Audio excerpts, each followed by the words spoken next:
Hello there, my name is Bruce Rank from Brokers Creations. Sorry, I got caught out there a little bit. The sound isn't working on my on this computer for some unknown reason. The speaker's not working, and so the end just kind of caught up on me because I normally just hear it. But anyhow, hello to everyone. Thank you for joining. Shout out to Thomas Armstrong, to Kia Jan, and to SadMac356. Hello, and to Gut Bomb and Mystery Margot. Hello there.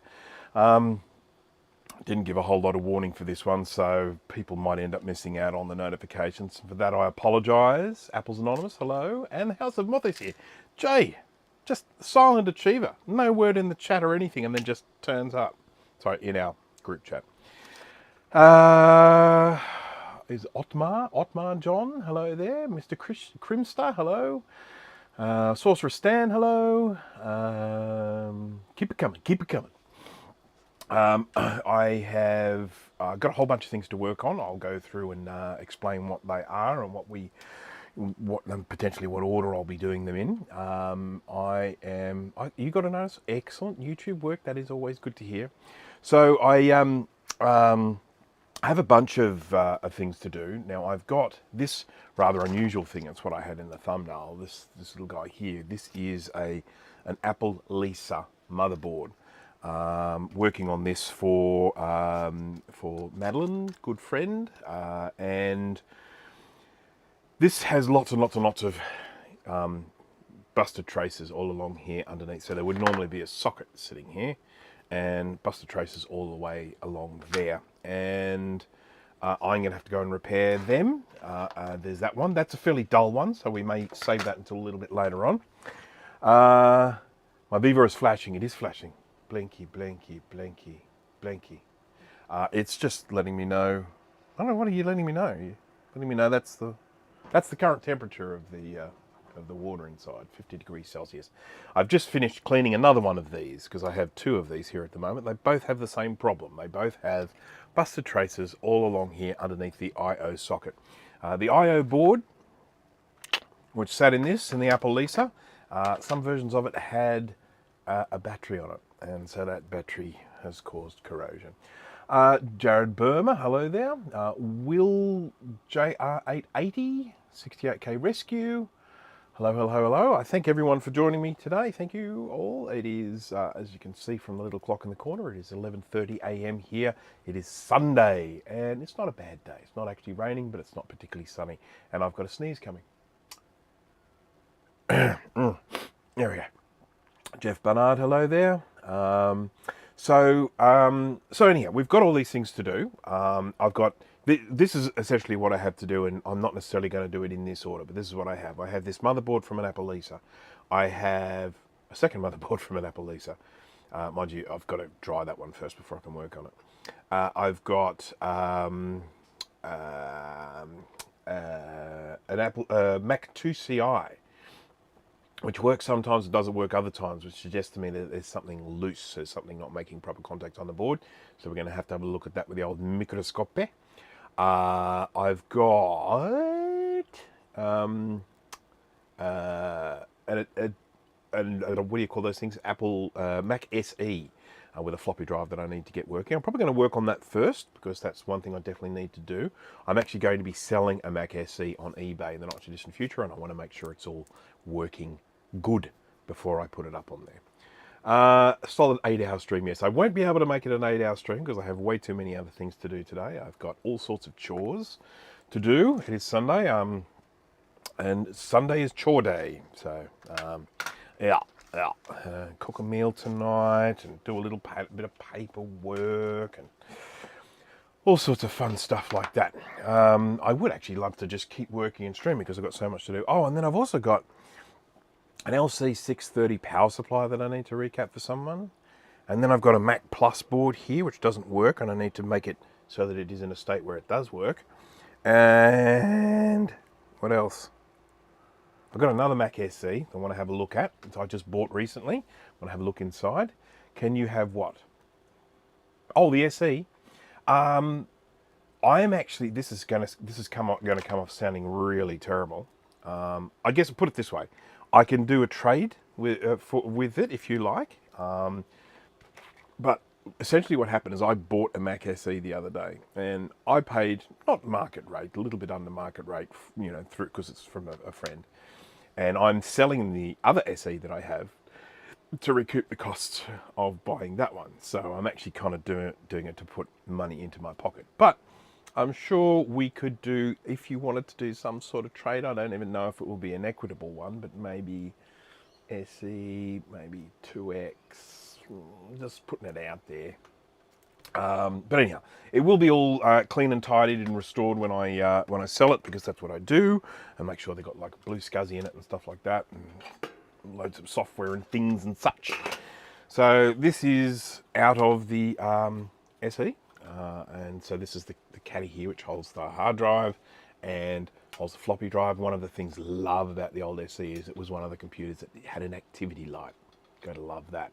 So, and of course the the modern SCSI emulators these days, they have activity lights in them, things like the blue SCSIs and Zulu SCSIs, and I think the Zulu SCSI does. I think you have to solder a header on there, but I'm pretty sure it does.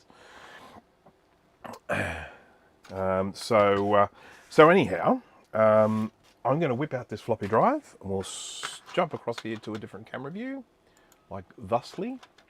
A little bit dark. Let's just brighten that up some. Hey, wrong camera. I'm brightening my face up. It's no good. Is it that one? How about that one? Yeah, looks like it. There we go. A little bit brighter. Just a little bit brighter now. Okay, so this is an 800K floppy drive. One of the quick and easy ways you can tell that it's not an 800K floppy drive. It's a high density drive. What the? Hey, maybe this is out of the SE30. Anyhow, we're going to fix it. I know I had one floppy drive which I started working on recently, and then it broke mid-repair. One of the heads fell off. Maybe that was the SE, and this is the SE30. Either way, it has to be repaired. This is an HD drive, not a... okay, well, that'll explain it. Yeah, okay, no worries. So it was the standard def one that died. Sort of the 800K drive that died. This is the 1.4 meg. All of this is going over my head. I'm more an electrical engineering, 3D printing type person. I'm good with computers, but not with fixing them. Yeah, well, neither am I lately. I've been having a few massive fails with computer repairs. It's getting very frustrating. Just different things. Don't like it. This has the little yellow disc in it, just to anyone who is ever cruising eBay sometime. These are not rare. So if someone's putting one of these up on eBay for like 50 bucks saying like rare, it's not rare. They're everywhere. So these were just designed to protect the head, so you could put them inside, leave the drive in its closed position rather than its open position, and not have the head smashing together. So they've got this little smooth plastic here, so the heads can rest on that. Smash that like button. Hello there, Drake. Welcome to the stream. Oh, and Richard Bell is here. Hello there. My SE FDHD has a red LED in it. That was never read from Apple, right? I don't think so. Maybe. It's hard to tell.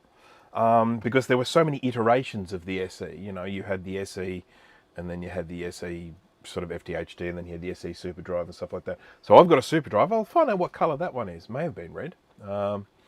Any good way to do zero track alignment on a floppy without dedicated tool from the former Apple Service Center? Yes, there is. And it's a really cool little trick. And it's something that, look, it's tedious, okay? There is no easy way to do it. But I found this awesome trick. Now, if you jump onto Tinker Different, let me see if I can find the link to this thing. I'm going to do a video of it, because as soon as I saw this guy, he created like a little manual of it. And as soon as I saw it, I'm like, oh, dude. This is awesome. So let me just have a look.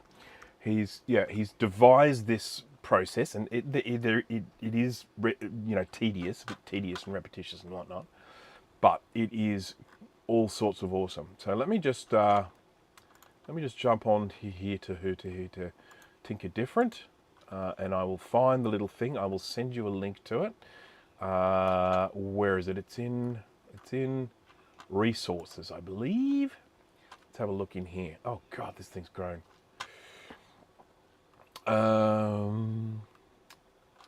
Oh, crikey, I'm going to have to search. What if I do here? I'll just search for Floppy. Floppy. Floppy. And I'll go resources. Search. No.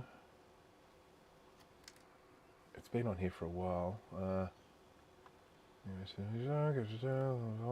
Zero track alignment. Here we go. Right. So I'm going to just put this link into the description. And this is the guy who has Joe. Hello there.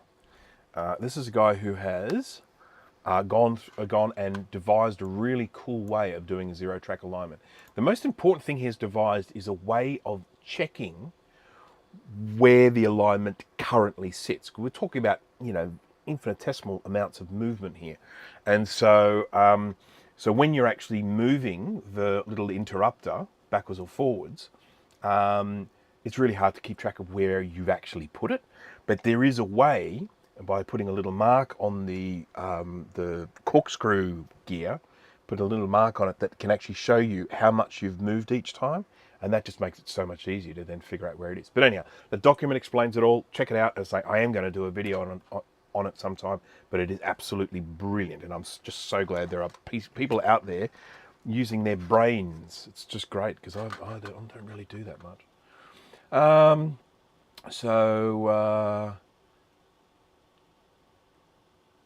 Good to see you still have room on your back counter for more ultrasonics. One of them has had to go into storage, unfortunately, the homemade one. As much as I love it and as much fun as it is, this is just like all kinds of convenient, because it's got the built-in heater and everything like that. And it actually does fit the big boards in it slightly better than the other one does. So yeah, just using this one now. Oh, I've got another one in there. I've got a big ultrasonic in my laundry, which of course, if you watch my video on that, you will see that I made an ultrasonic cleaner out of a laundry tub, and it's working really well. I cleaned my wife's shoes in it the other day, and they came up pretty good. All right, so this has got to come out. There's no two ways about it. It's got to come out, and I can't remember how to do that. It's we've got to open it up first. Hang on, it is already up. No, we've got to close it first. So I really should have kept the springs on and then closed it. It's that one and that one, and then it goes down. There we go. Okay, it's amazing the things you forget, eh? All right, so there's our little top piece. I never know what to call this thing. Cage? I'm not sure. It's hard to, yeah, I don't know. There's probably a word for it somewhere. And then we've got the floppy drive gear here. We've got an absolute mess here. This is really dirty. Let me get my tweezers, my eyebrow tweezers. They're really good for removing these. I don't even know where I put them. Oh no, I put them away the other day. I'm sure I did. There they are. Your last live stream has 555 views. I had the ones that really get the interest get about 1,000 views. That's about as far as I go. So there are certain ones that garner more interest than others. But you know, 500 views for a live stream is all right. I'm reasonably happy with that. And of course, just a reminder, I want to say hello to anyone who is watching this on the replay. Hello to you. Thank you very much for joining. Thank you for coming back and watching it. I know it's not as much fun going on to a live stream where you can't participate in the live chat, but I hope it's still entertaining enough so that you won't actually fall asleep while watching it. Now, let's get a screwdriver here. I need to remove this eject mechanism here. If you're wanting a video with details of what I'm actually doing here, I do have a video on my channel in the featured video section where I go through this with some detail. So, you know, if I'm going too fast here and you're thinking, oh, I'm not following what you're doing, there is a video. But we are going to take out this eject gear and we're going to replace the cheese gear. This is a term that I came up with some years ago.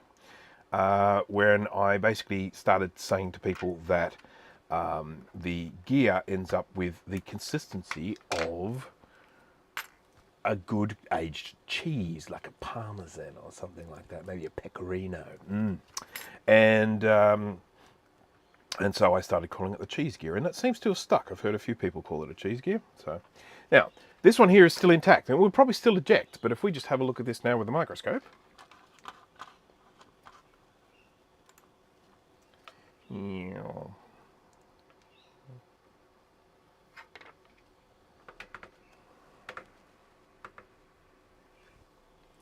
bit more, bit more, bit more, bit more, bit more. Is that focus? That looks reasonably focused, doesn't it?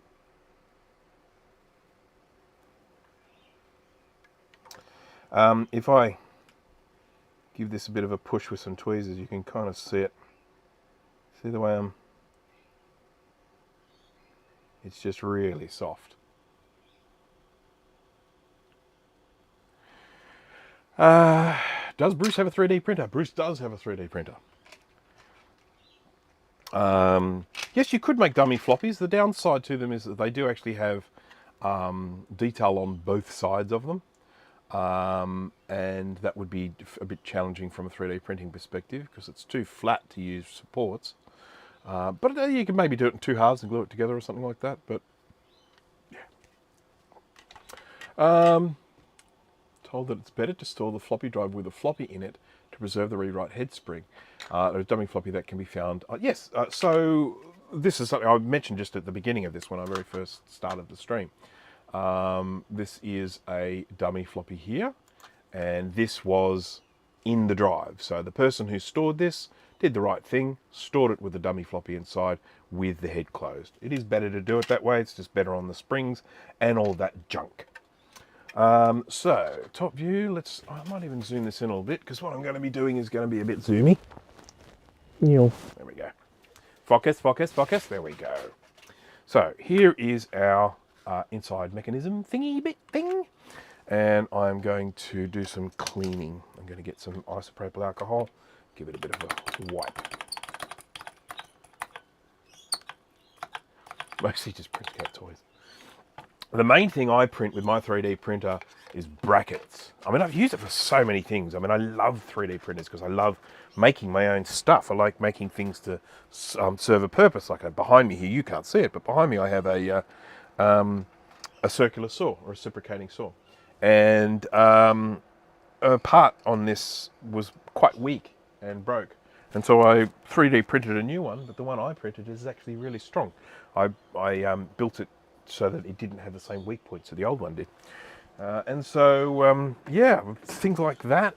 What else? I mean, the last thing I 3D printed...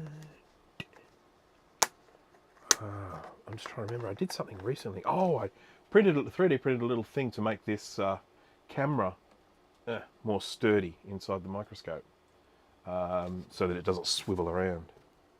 Swivel around. I just spilled alcohol everywhere, and it's on my leg now.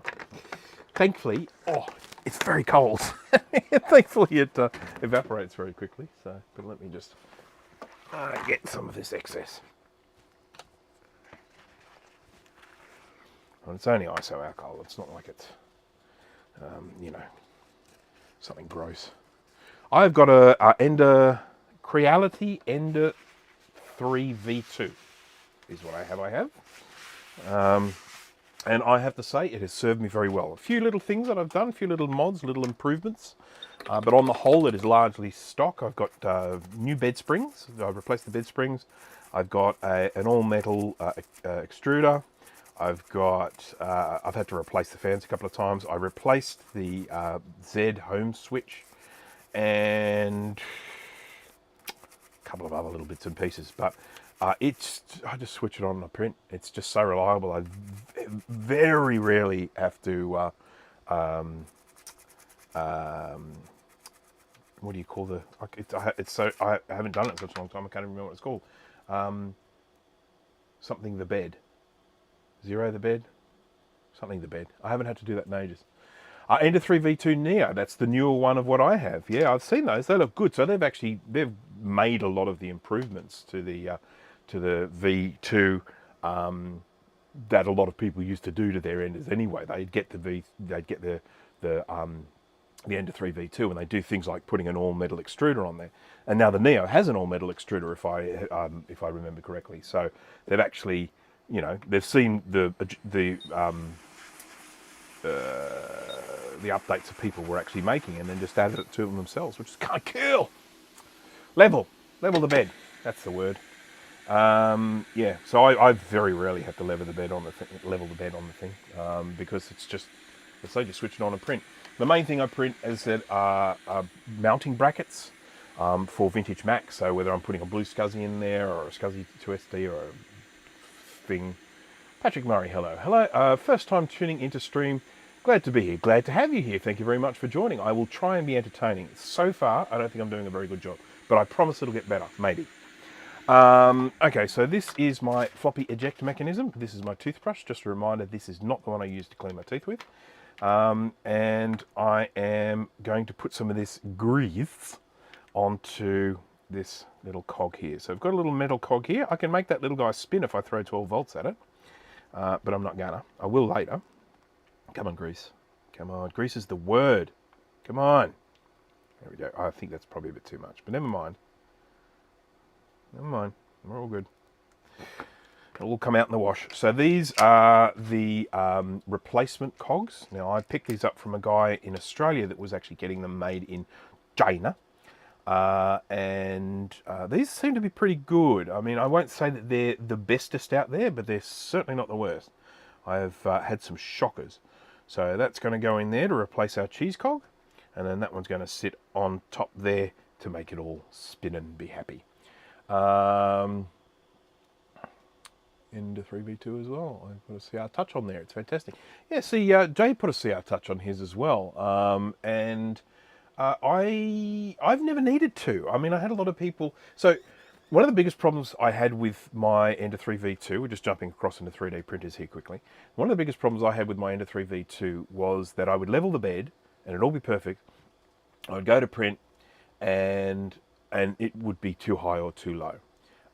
And it was getting really frustrating.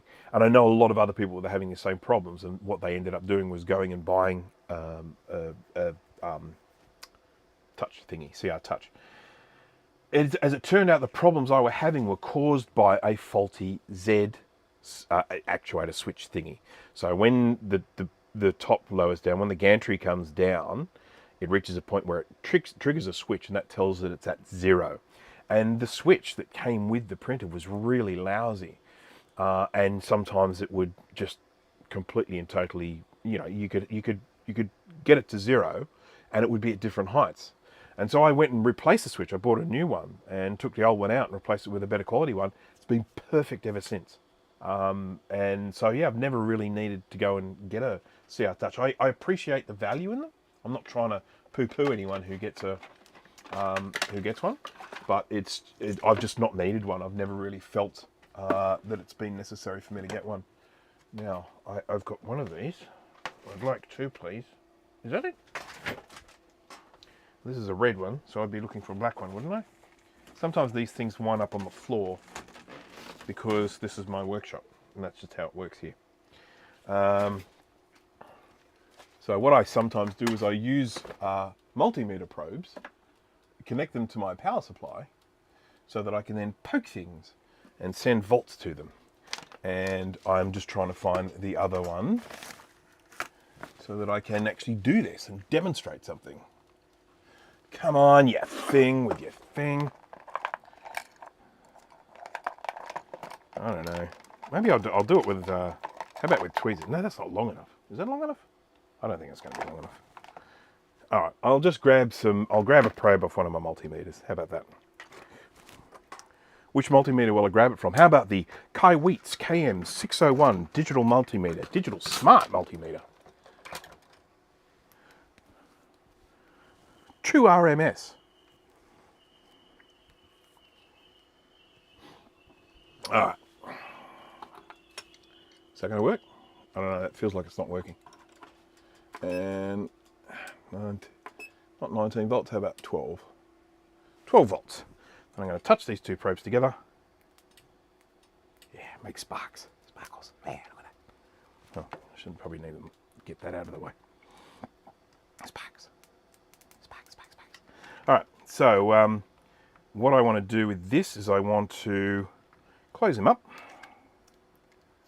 and then I'm going to send some volts through here, like this.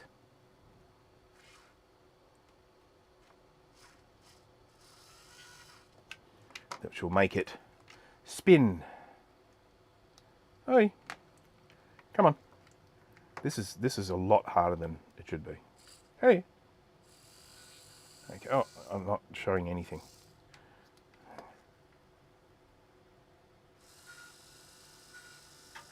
So I just like to do this just to make sure the grease is all getting spread around and everything like that. And I've got to try and make it stop at the right spot. Ah, too close. I mean, too far away. I mean, not there. There we go, that'll do. Close enough. All right, so let's turn that off. We're definitely spinning.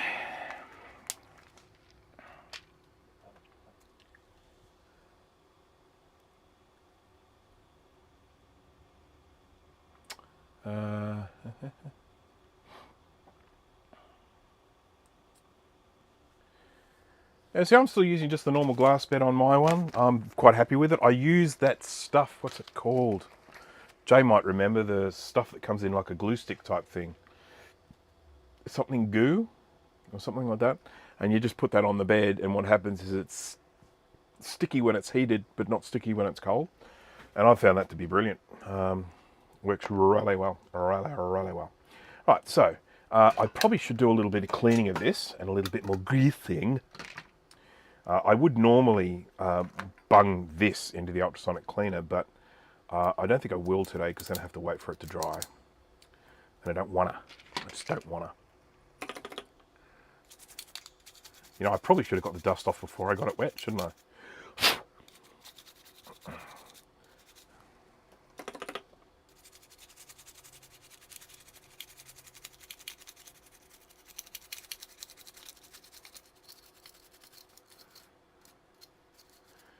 I've got a couple of 400K floppy drives here at the moment that I need to get restored for a friend of mine, and they're a very different story to these. So these ones here had this common problem with the eject gear. The 400K floppies, the main problem they have with them is the grease on them goes rock hard. I mean, rock hard to the point that when you get them, you think, oh no, there's a mechanical issue here. This drive is seized up. Something's bent or broken or something like that, and it ain't. It's just grease. You get that grease off and it just starts running smoothly again. They do sometimes need recapping though, that's the only downside. Okay. Ow. I've got some grease here. You can see there's old grease on that. We want to get rid of that. And we'll replace it with all new grease.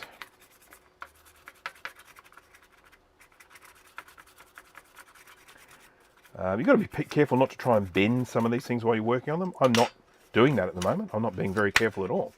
And the reason I say that is because if these do get a little bit bent, it can impact on the eject mechanism.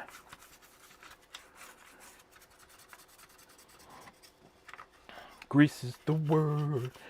Can you believe, you know, I had a little thing pop up on a Facebook, you know, when I'm using Facebook, they sometimes pop up little surveys, and they said something like, what was it? Have you heard that Paramount Plus is has a new show called The Pink Ladies or something like that, or The Dawn of the Pink Ladies or something like that, and they had some multiple choice there, and unfortunately there was no multiple choice for I don't give a shit, so I just left it unfilled out. I can't think of anything worse than that show. I mean, no. I saw the shorts and I thought, no, this is not for me. Love the movie Grease. Love it. Enjoyable film. You know, memories of my youth. But, yeah, I am really not interested in watching that new piece of Paramount Plus poo.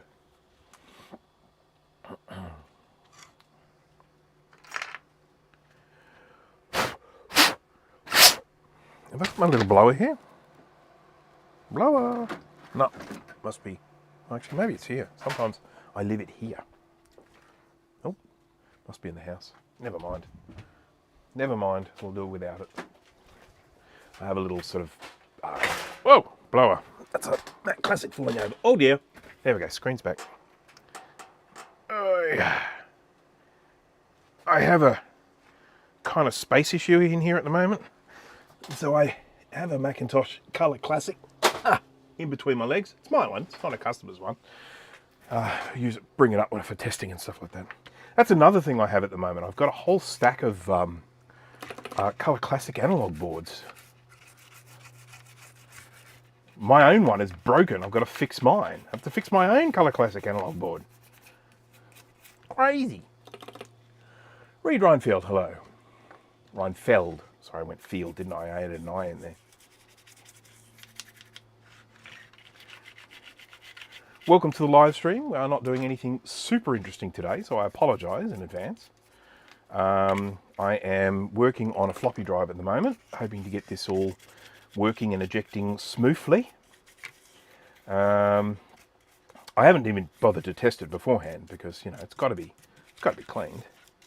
This one is out of an SE30. I have an SE floppy drive that I worked on recently, and the heads fell off. But I may have some spare heads, so we'll just see about that. Come here, you thing with the thing. So was it this one? This is a high density as well, so it wasn't in that one. I wonder if you can stick heads from a high density onto a standard density. They look the same. Was this the one? Yep, this is the one. So this is the one I worked on the other day. It's a Mac SE, and the heads fell off. The head fell off from the bottom. You can't see it. I mean, if I just do this, you might see it. There it is. You see those little two dots? They're not meant to look like that. So,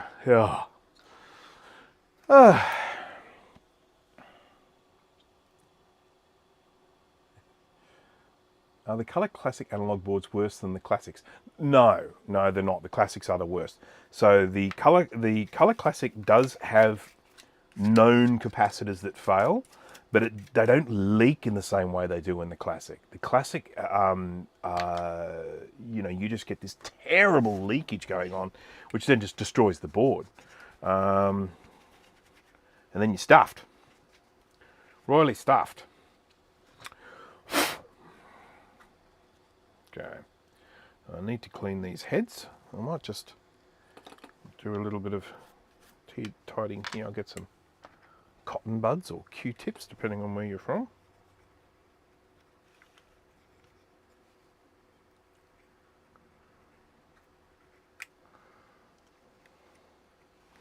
There we go.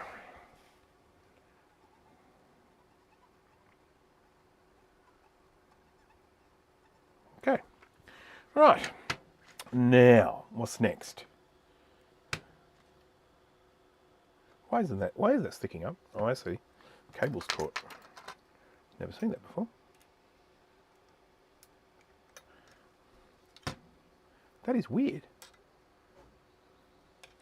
I've never seen that before. That's better. Okay.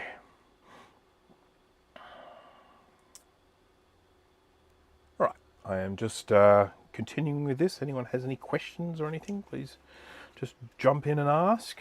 Like for instance, you might be saying, hey, what's this little blue thing that you can spin around? I don't know. I've no idea. But I don't spin it around because that's one of the first things I tell you when it comes to repairing electronics. If you open something up that's not working and you see a little variable resistor or something like that, don't twiddle it. Just don't. It's in a position it's meant to be in.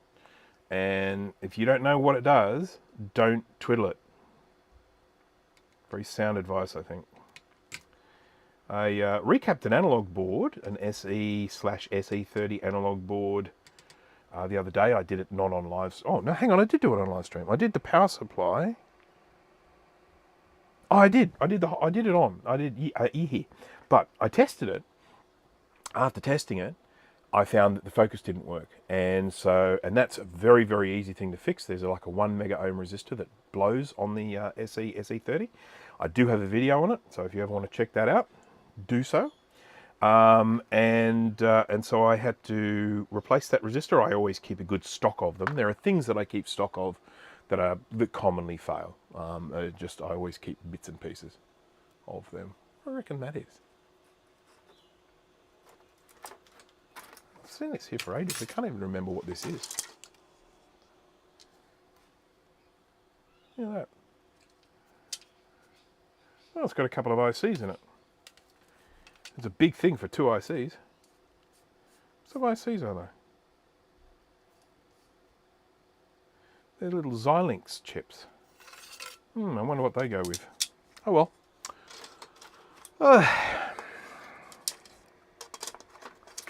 Something I repaired at some stage, I'm sure. Alright, let's get this back on.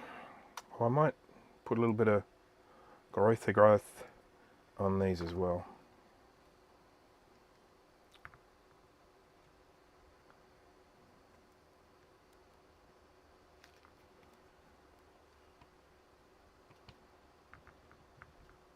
I am currently working on the 3rd video in my series of Beginner's Guide to Soldering. So if anyone is interested, that is what I'm working on next. Anyone who has been following my channel has probably noticed that I have been doing quite a few review videos. And that's still happening. I like doing review videos because I feel like it opens up the channel to a slightly broader audience. And so, you know, I reviewed this microscope that I've got here the other day. I reviewed a digital microscope. I reviewed the ultrasonic cleaner behind me. And I've got another digital microscope that I'm reviewing shortly. It's an interesting one because it has some kind of interesting features built in. And so I'm going to be reviewing that. It's going to be like the 3rd microscope review that I've done. I don't want to just be the microscope review guy, but I do really need to do follow-up on my Beginner's Guide to Soldering because that's something that has had a lot of views on my channel, and so I just need to make sure that I'm, you know, sort of following it up. You know, I think I zoomed in too much. Oops. There we go.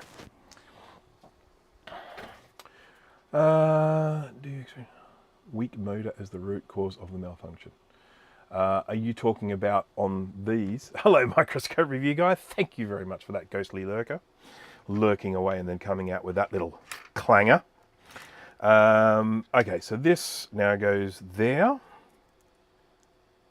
I did put grease on that, didn't I? Yes, I did.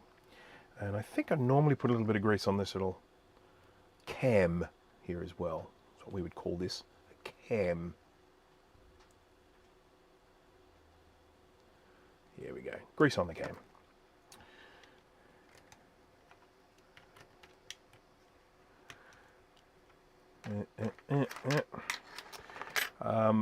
I have had floppy drives where I just cannot get them to eject anymore.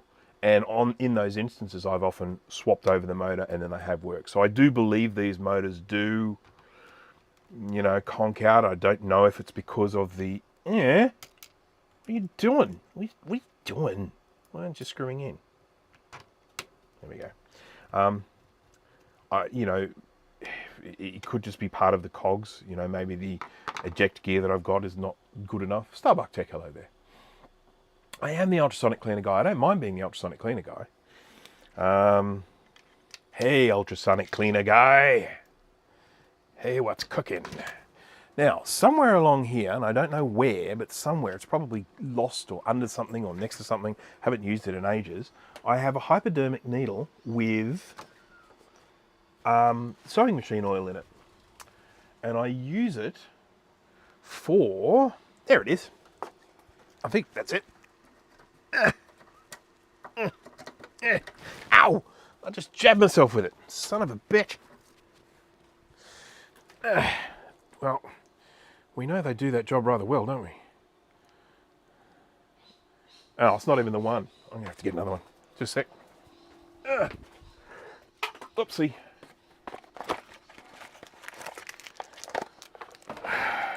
Right.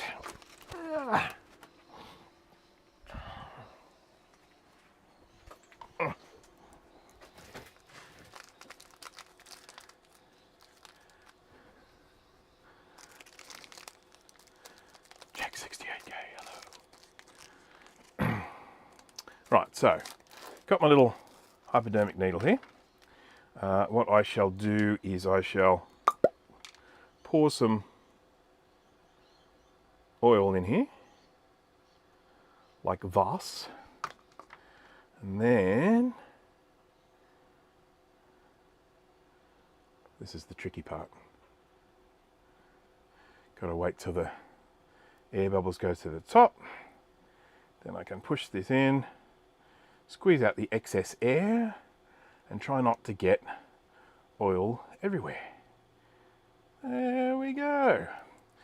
Just what you always needed. Sewing machine oil in a hypodermic needle. Dave is here. Hello, Dave. So what I use this for is to just get a little bit of oil in some of these spinning mechanisms here.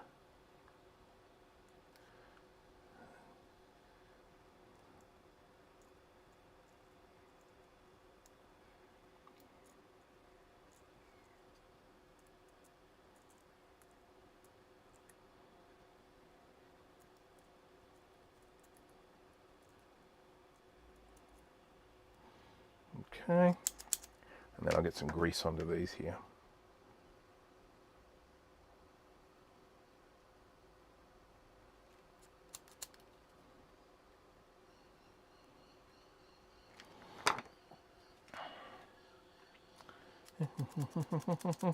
There we go. So, it's just, it's all good. Looking good, other than the fact that I just stabbed myself with a needle. That all went well. Oh, the things come undone. Look at you, thing. Come on. Let's put the little plastic protector on that, so I don't accidentally inject myself with sewing machine oil. I don't know what the medical advice is on that, but I'm just going to guess it's not advised. Okay, looking good, looking good. Oopsie.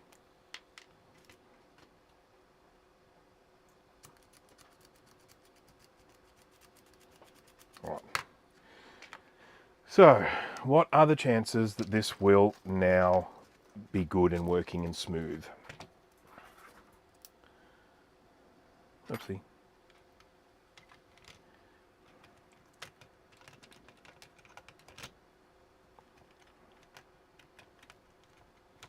There we go. And then we pull the spring down here. And we pull the spring down here. Like that. And then, we should have a nice functioning eject mechanism.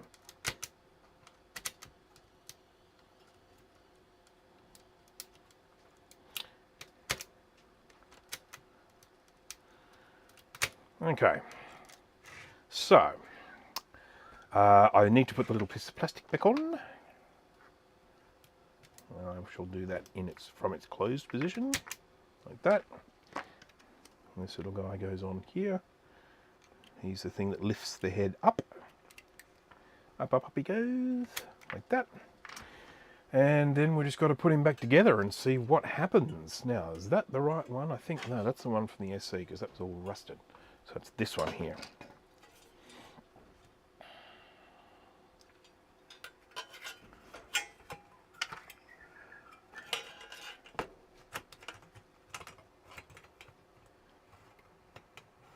For any of the Australians that might be watching today, just making mention of the fact that Barry Humphries has passed away. Passed away yesterday. Very well-known Australian figure. It was very sad. He was 89 years old, so it's not like, you know, it was a pretty decent sort of innings, but But yes, it was still very sad to hear of the passing of Barry Humphries. People from other parts of the world may know him from his alter ego, Dame Edna Everage, which was sort of a character that he created originally for like a comedic stage show, which then sort of took on a life of its own. Okay. And in more recent years, known for voicing the shark called Bruce from Finding Nemo. Righty. Now, in order for us to test this, we will need to do some SE30 magic, and I might need to go and get an SE30. I've got one here, but it doesn't have the logic board connected up to it, whereas the one that I have up in the house does have the logic board, so I can just plonk that down here and just immediately test. Cleaning and lubricating floppy drives. Yeah, I can't really recommend it as a fun pastime, but it does need to be done. So, I'm going to need a floppy disk, aren't I? I mean, yeah. Right, what am I going to do? Okay, so I'm going to do the little back soon thing. I'm going to need this probably side view to work on the SE30. So I'll put that to one side, put that there, clear a little space. Clear a little space. There we go, put the needle over there so I don't hurt myself. Again. Ow, God, who would have known? Who would have known that a needle would be so good at jabbing skin? I did clean up the read-write heads. That's probably the quickest part. That's a nice, easy part, doing that. But yes, I have indeed done that. What do we want? We need this one, and then I've got to pull this brightness back because that just looks a little bit nasty. Just bring a little bit of contrast in there. There we go. It looks a little bit green. Does it look a little bit green to you? There we go. Nice. All right, so I'm just going to quickly do the little back soon. I've just got to pop straight up to the house. It'll only take me about 25 seconds to get up there and get back. Then we'll put in this floppy drive and we'll see if it works. So just be careful, it might be loud.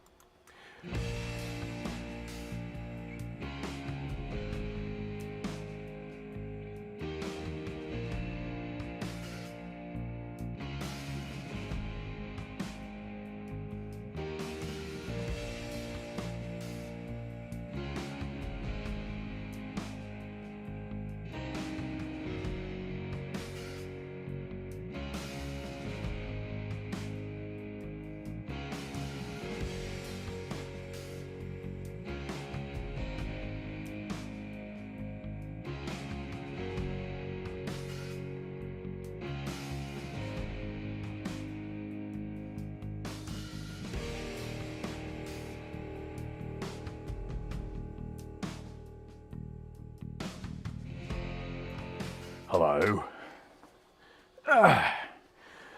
So I have here my Macintosh SE30. This is a reasonably recent acquisition. Just let me point this down a bit and I'll make sure I've got the right shutter speed. Yes, I do. Okay. I am a huge fan of the SE30. I mentioned this, I think probably in one of my live streams, or maybe I was telling someone else, I don't know. But I had an SE30, I bought a second one, and I'm like, I don't need two. So I sold the second one, and then I realized later on, I need two. So I then bought another one. So now I've got two SE30s. This is the more recent one that I purchased. It has been recapped, it was in pretty good condition, no battery damage, so that was very nice. I have another SE30 logic board. You know what? I've got a Mac SE.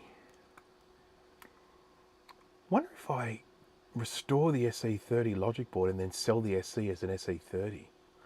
Might fetch more money for it. Anyhow, what do you do with your SE60? Well, one of them over here, I have that one loaded up with, what is it? I've got 4 16s, so that's 64. And then I've got like 4 2s in there, so that's 8. So it's like 72 megs of RAM or something in it. Just because why not? I have a network card in that one, so that's one that I connect up if I'm wanting to get on into like an FTP server and transfer stuff around. And then this one here, this is, yes, we are going to see grayscale. Ha ha ha ha. So this is the one that I did a grayscale mod to. So if I spin this around, you can have a look inside and you'll see some purple goodness. So inside here, we've got this little neck board. Now, this is a recreation of the Micron Exceed neck board right there. And then we have all of our little cables going backwards and forwards here, little purple cables instead of the normal, cables setup that you would have. And then we've got this guy here. And this guy,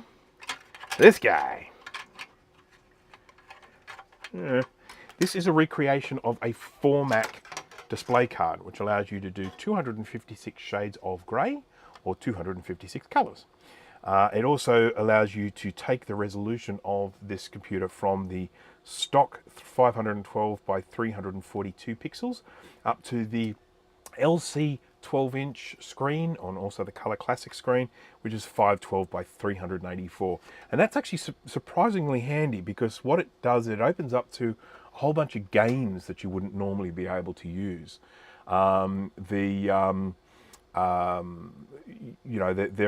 are quite a few games that were around at the time where they wouldn't run on an old compact Mac, but they would run on the color screen of a Mac LC, which was only 512 by 384 pixels. So as I say, you could end up with games that you wouldn't actually be able to play on this that you can now play because it sees the extra resolution. So this is called a Grey Cake SE30.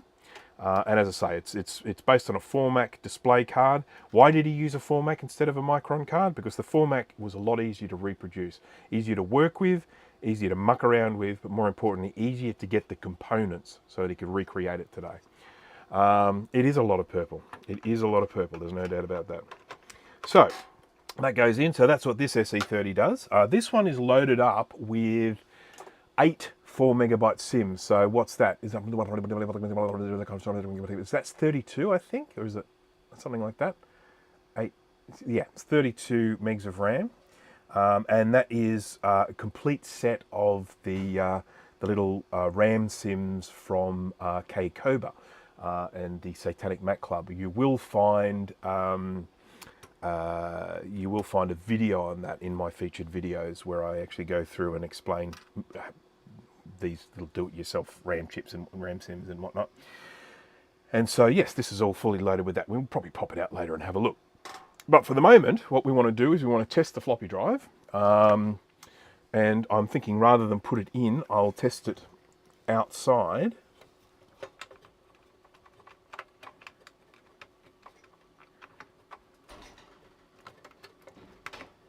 Okay, now I need to spin this around so that you guys can see the front, because that's only fair.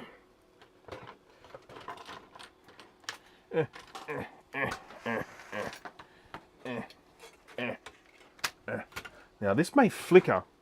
I have the the camera designed to synchronize with 60, a refresh rate of 60, but I'm not sure if this grayscale card might actually have a different refresh rate. So we'll find that out, and if we do, I'll just have to make some adjustments.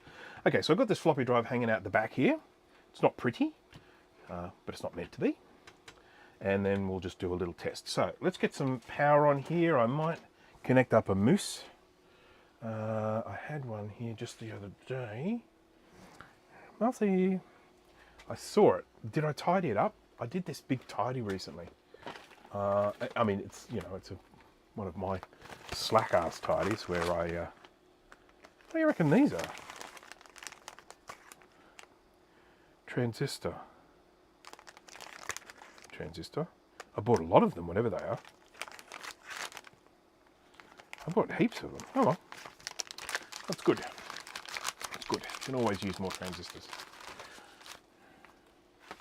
Right, so what I'm going to do is I'm going to grab a mouse. I'll be back in a second. I think I have one here in this container. Oh, that looks mousy.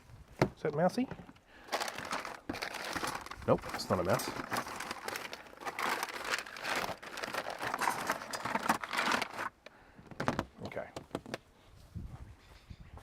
Don't you worry, people.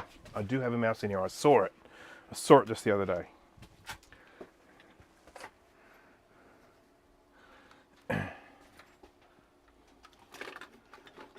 It's probably under something, or over something, or next to something. Ugh. Come on, I cleaned some things up.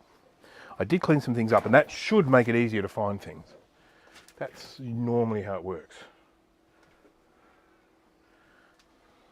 Dag nabbit. I can picture it. It's one of the... I'm going to go up to the house and get a mouse. I'll be back in a sec. I could be looking here forever. Let's see. Where to get this card? Okay. Oh, it's behind you. Okay. So this is a card that was created by Boll, B-O-L-L-E. You can probably get in contact with him via Tinker Different. He does post on there. He also posts on 68 on 68K MLA.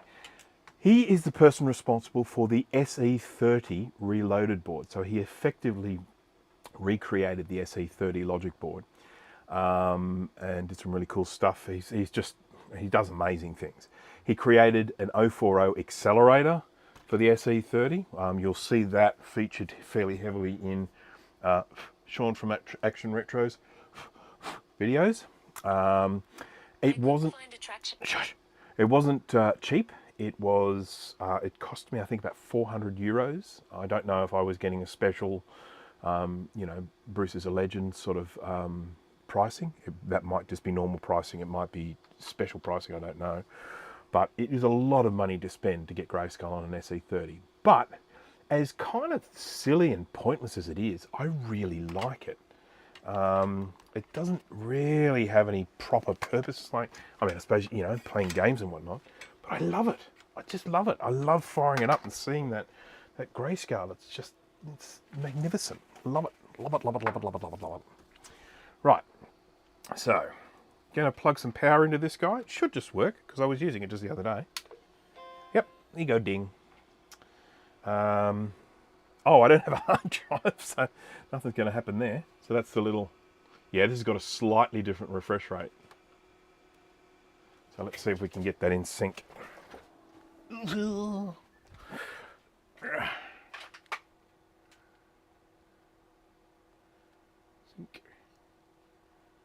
Which way are we going? Getting worse? Getting worse? Getting worse? Let's see if we can go better. Come on. It's not making any difference, is it?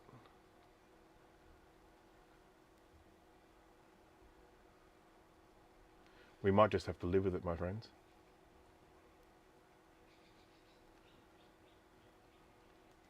Because it doesn't seem to be making any difference what I do here. Story of my life.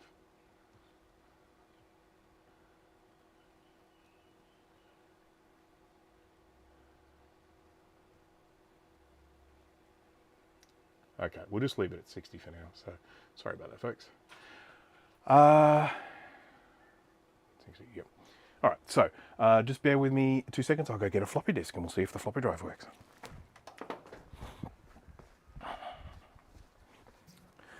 Oopsie.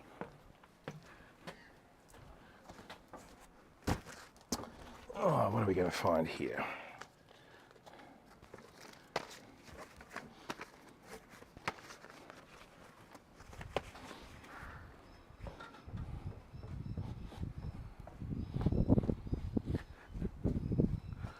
Surely one of these is going to have a system on it. Let's have a check. So I've got a big bunch of floppies here.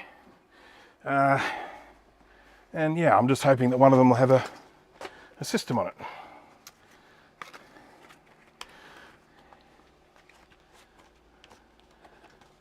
A lot less than a Micron Exceed. That's good. I'm pleased to hear that. It makes me feel better. Okay. No. No. No. No. So this computer was originally used to manage a factory that produced, what do you call them? stone bench tops.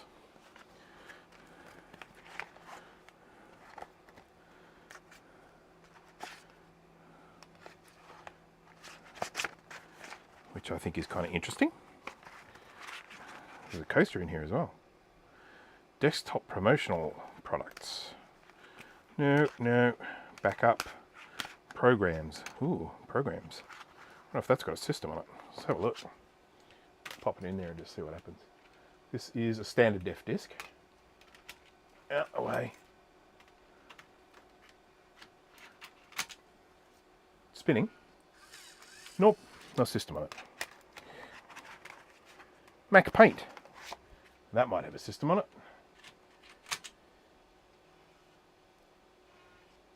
Nope, doesn't like it. We'll find it, folks. We'll find it.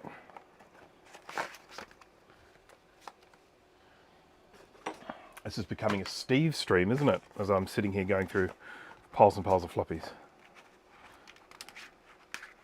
Hello to Steve. I was chatting to him today. Briefly, just an online chat. He's probably not watching because I know he's doing something tonight.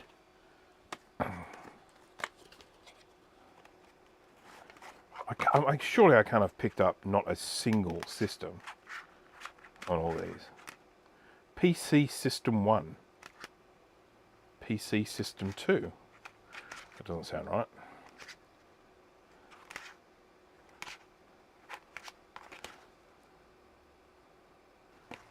Well, crap. I'll have to go and find some more. The alternatives, of course, that I go and get a hard drive, a SCSI thingy. I think I'll go and get a SCSI thingy. I'll be right back, people. While I'm gone, please, if you have a moment, if you wouldn't mind too much, could you please smash that like button? Okay, be back in a sec. I better do the back soon thing because I might end up getting talked to by someone while I'm up there.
Oh, my apologies, friends. That took a lot longer than usual because I have my I have an Apple Lisa in pieces on the table out there, which makes it very hard to find anything. And so I knew it was on the table somewhere, just couldn't find it. Whew. Okay. Turn the yoke. Why? It's straight. Straight enough. Straight enough for me anyway. It's almost spot on, I would say. I have already done a few adjustments on this, but all right, so I've got now a system. So I will pop that in there and we should hopefully be able to boot, and then I can fiddle around with some floppies. I found another box of floppies too. And for Windows. No. IBM to Mac. Mac project. There's just nothing here that mentions that these have systems on them, so they've got software, but I don't think they've got systems. So let's have a look at before we actually did this, before I put a system on there, I put a few discs in there. I don't know if anyone noticed, but it was a nice solid eject, so feeling pretty good about that. So the eject is working well, so it's just going to be a question of whether it reads.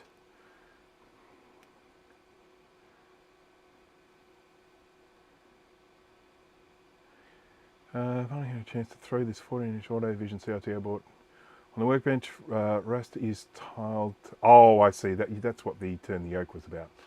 Raster is tiled 10 to 15 degrees clockwise. Worth opening it up. Yeah, I mean, I hate working on CRTs, but you want to get it working. All right, putting a floppy disk in, and that's the nice ready sound. Ready. Look at that. Here's my mouth. Mac project.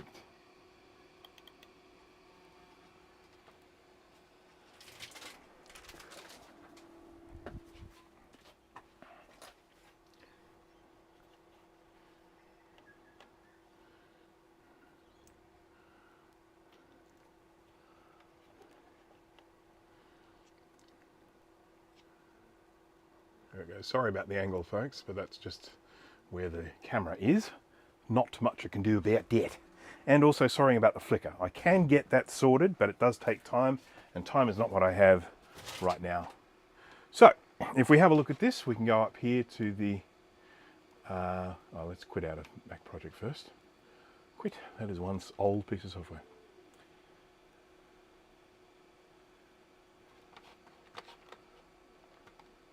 Mac projects and fonts. I don't see any fonts. All right, so that's good. Floppy drive works, that's excellent. It ejects beautifully, so really happy with that from a restoration perspective, other than me accidentally jabbing. What the? Jiminy Christmas, what's going on? It's a spider.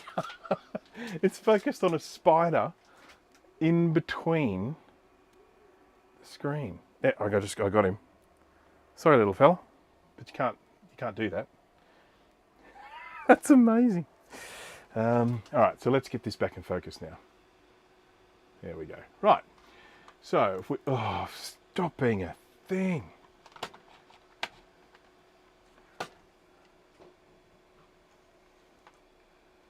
Why is this giving me so much grief?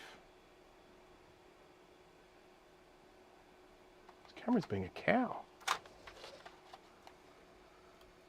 Control panel, monitors, and we can see here we've got greys and colours. I can set this on greys. There we go. Now if I go in here, we can look at something that you will see. Look at all the grayscale, so cool. Let's go to games. And let's go to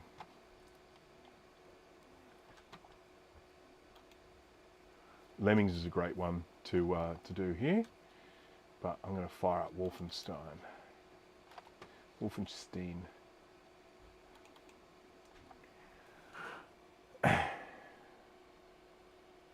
And then we'll flick over to the next thing I'm going to be working on.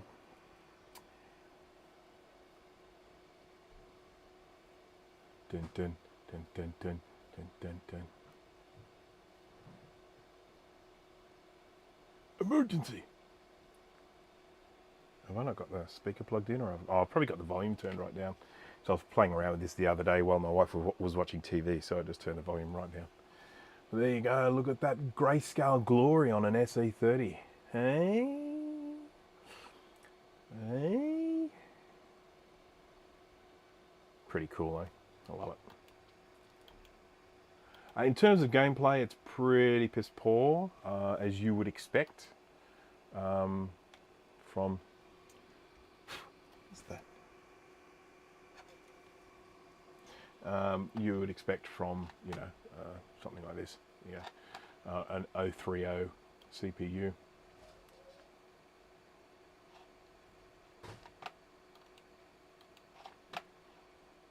Do.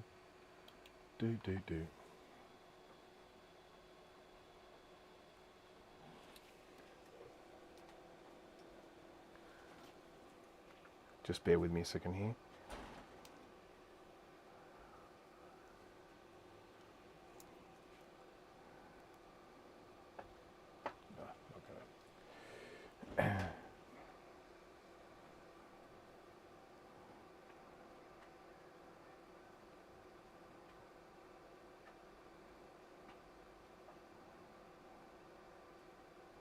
Just replying to someone here.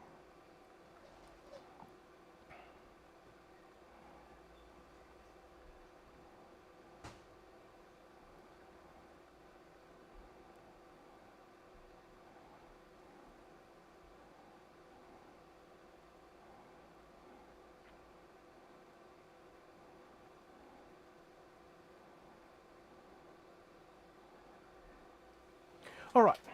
Okay, so I don't actually have a keyboard connected, so well, let's go. Can we do it with a mouse? Mouse control. There we go. So, you know, because it's set up as grayscale, the walls are black. It actually works quite well in grayscale. If you do it in color, it looks a little bit better. That's pretty cool. Yeah, I like it. Okay, finish with that. No more. I don't know how to unmouse without a keyboard. I don't think I can. Switching it off. All right, so that went really well. That floppy drive, we did the resto work on it, and it is restoed. So I am feeling pretty darn good about that. Let's just get rid of this bulky thing off the desk. And we can move on to something new.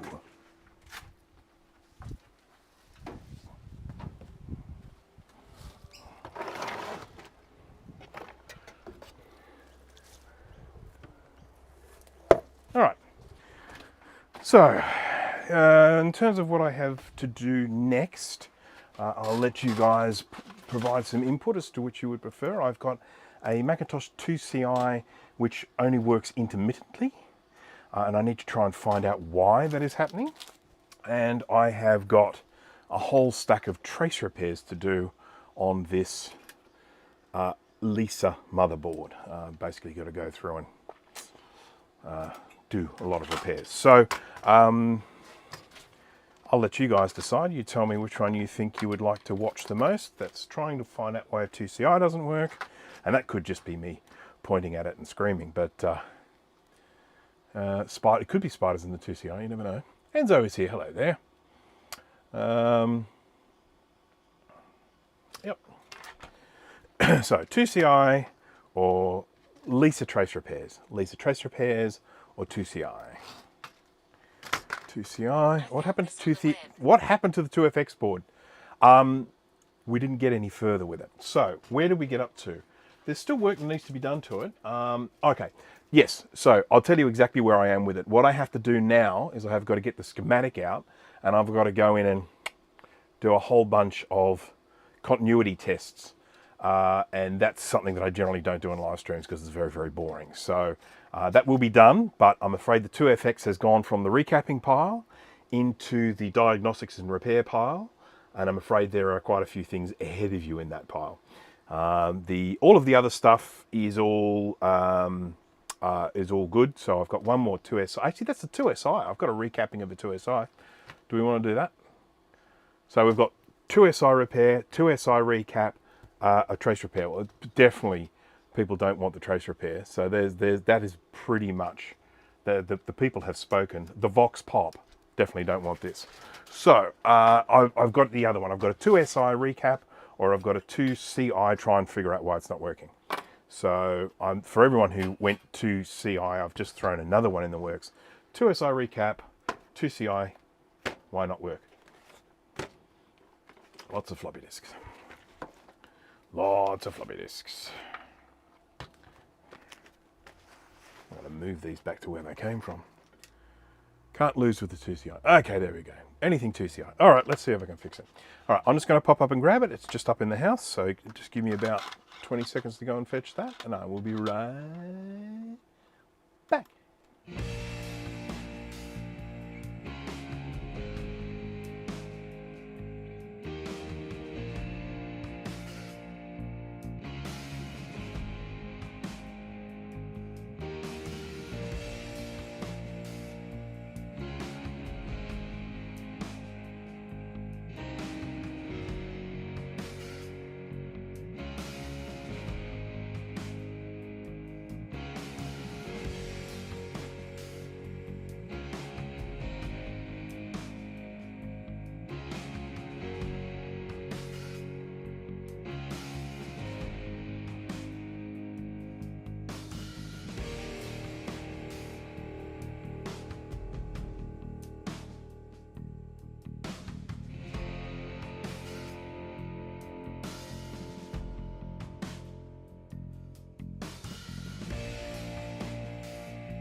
I'm back.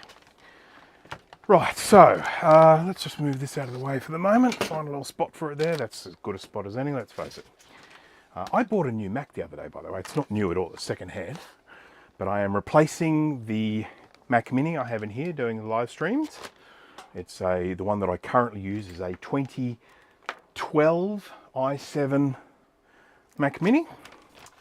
Let's just have a quick look. It is a 2.6 gigahertz quad-core Intel i7 with 16 gigabytes of RAM, and that's what I'm currently using. And it's been very good, but it is starting to get a little bit sluggish sometimes. So I have ordered a second-hand M1 Mini. So that is going to become my new live streaming machine. That should arrive either this week or next week. So that's all good. Now, here is our 2CI, and it is in remarkably good condition. And it's very, very frustrating because I worked on this, I recapped it, and it worked. Great, sweet, working, great. Send it back to the customer, all good. I went to go do a test on it, didn't work. Then I did a test, another test, it did work. And then I ultrasonically cleaned it, and it didn't work.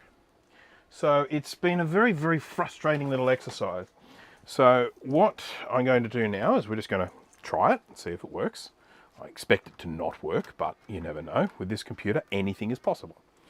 So, but when you have that sort of intermittent behavior, you usually expect that the problem is going to be related to a component not making proper contact with the board. That's usually what the problem is. Right, so I'm going to switch him on. Okay, so we got a pop. But that's all we get. And I can tell you if I was to connect the display to it, I'd be getting just kind of like a greenish sort of screen. If I press a reset button, I'm just getting, I'll grab the speaker and put it up to the microphone so you can hear it. Just getting a gentle pop. Okay, so that one thing that does tell us is it's not an issue with the reset being stuck down, because that can happen. Sometimes you can have a situation where it's sending a reset signal constantly. Now, obviously, if you were to be pressing the reset button, you wouldn't get that difference. You wouldn't get that pop. So we know it's not that. I know that a lot of the thing works because I have had it going. I know the CPU works. I know the ROM works because it chimes.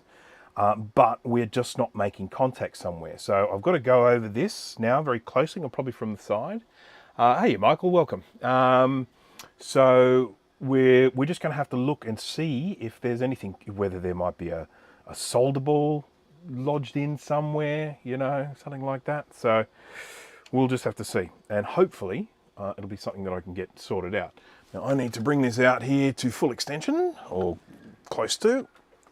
Yay. There we go. Stop going up. There we go. And we are going to go to the scope view now. And I'm going to hold this board and we're going to look at each of these chips from all different angles. And so when you're looking at these chips here, these are PLCC chips, it's not uncommon for you to end up with some issues with them not making contact on the side. These will look bloody good though, I tell you, don't they? So we're looking for anywhere that might look like these connections are a little bit crunchy, or that there might be a solder ball bridging something. Just a little bit of fluff there.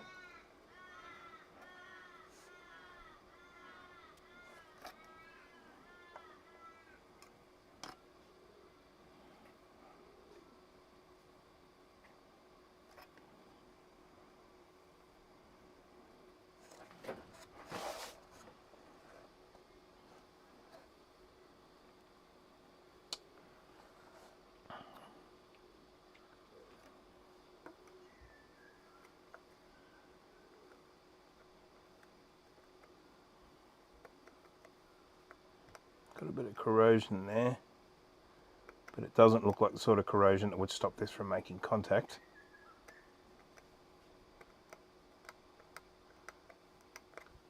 Just get the old scalpel blade here. I know it's here. I saw it. Oh, there it is. It's pointing straight at me.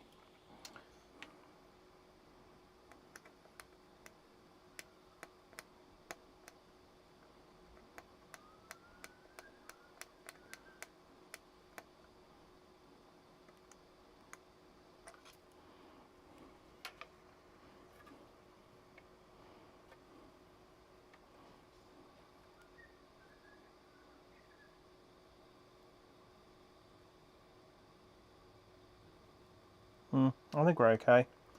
And I do believe that's not going to be an issue where we're not actually making contact, so that's fine.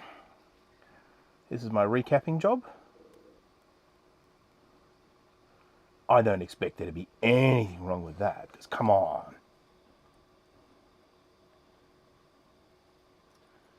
Looking for any of these that might look like they're not making proper contact with the board. These all look fine. Here is our good old CPU. Got a bit of fluff on there. Oh, that was the other thing I should mention. When the computer was sitting there doing nothing, the CPU was getting crazy hot. Now, what worries me about that is if maybe there is a short somewhere being caused by a solder ball or something similar, and might have actually killed the CPU in the process. Now, I'm considering that an unlikely possibility, but it was cleaned in the new VVOR, yes indeed. Reflowing the board in an oven. No, I'm a little bit nervous about doing that. For starters, I'd be worried about some of the plastic things on the board maybe dying. But it's also just like if you bump things at the wrong time, you can end up with chaos, bad things. Okay. So I think that's all of the chips from that angle. So now let's swap angles and let's look at them from this angle. So again, I don't see any bent pins. I don't see any solder balls. I don't see any joints that look like they're not making contact. This is probably the worst one because it's a bit off center, but I don't think it's that big an issue.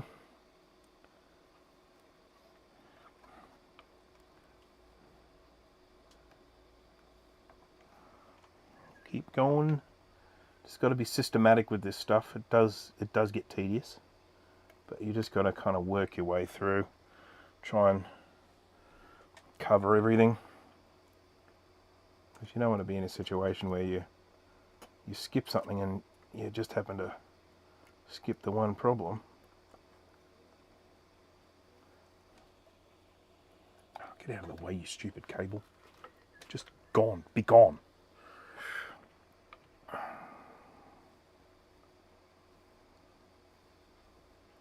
They're a bit crunchy. They're the sound chips. I wonder if that one might be worth doing a reflow on. Oh, I don't like the look of that. I definitely think I'm going to do a reflow on that sound chip. We'll whip him off and clean up the pads and pop him back on again. Sorry about this. There is a significant boredom component with this sort of diagnostic work, and for that I apologise. We can talk about something if you want. Anyone got any projects on the go? Beep, beep, beep. This way around now. Yep.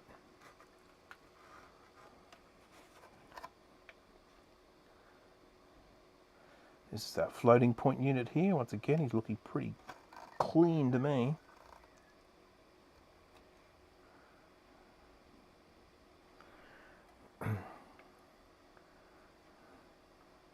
These little guys here for the serial ports. These little square ones I'm looking at the moment.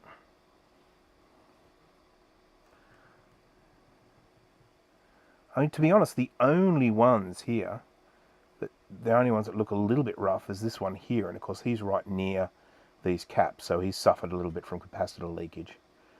But it's just that one sound chip.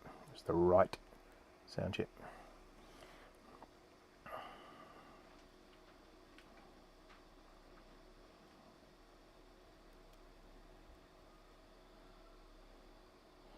But as I say, I am a little bit scared.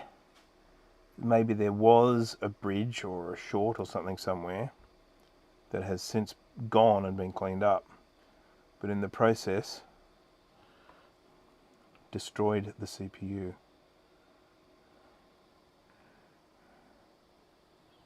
I mean, I've often had situations where, you know, you might have a pin bent and so you're bridging contacts and it'll stop the chip from working. But then you just you fix it up and then it fires up. It doesn't actually damage the chip.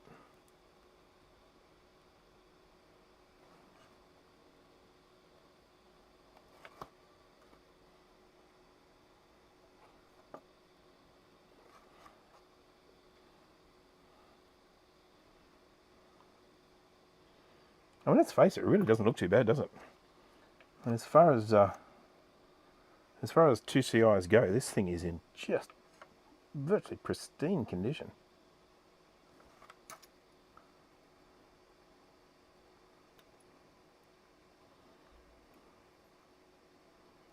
A little bit of fluff. I suspect it's non-conductive fluff.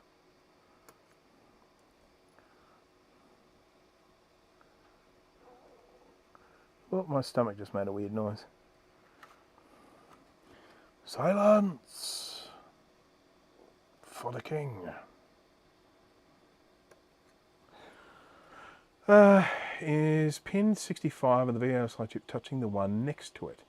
Pin... Just printed a Borg Mini ITX PC case. Cool. Star Trek Borg Cube PC case on Thingiverse. Oh, that's awesome. VLSI chip. This one. Oh, there are two VLSI chips. Pin 65, you say? 65. Pin 65. He looks all right. Don't see any issue there.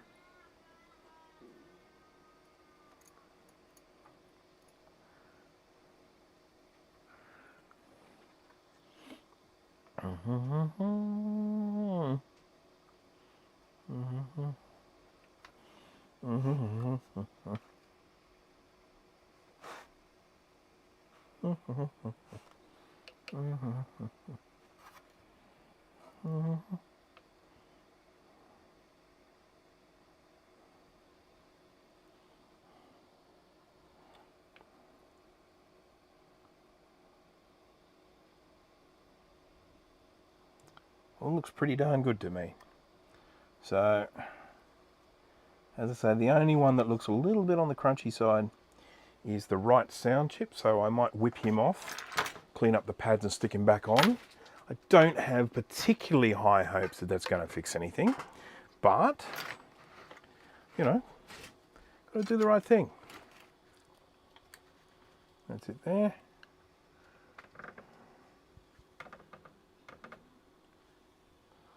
Boop, boop, boop, boop.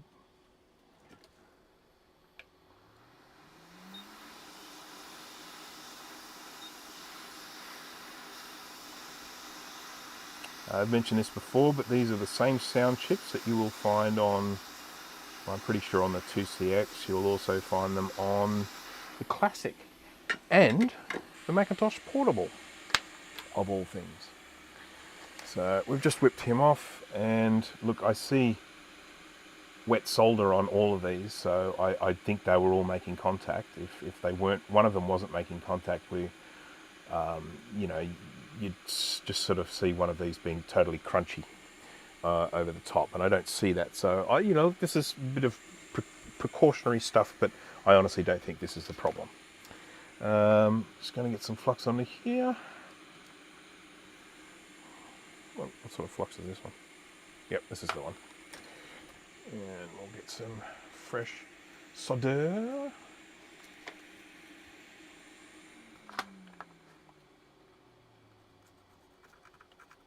It might even be a good idea to turn on this fume extractor too. What do you reckon?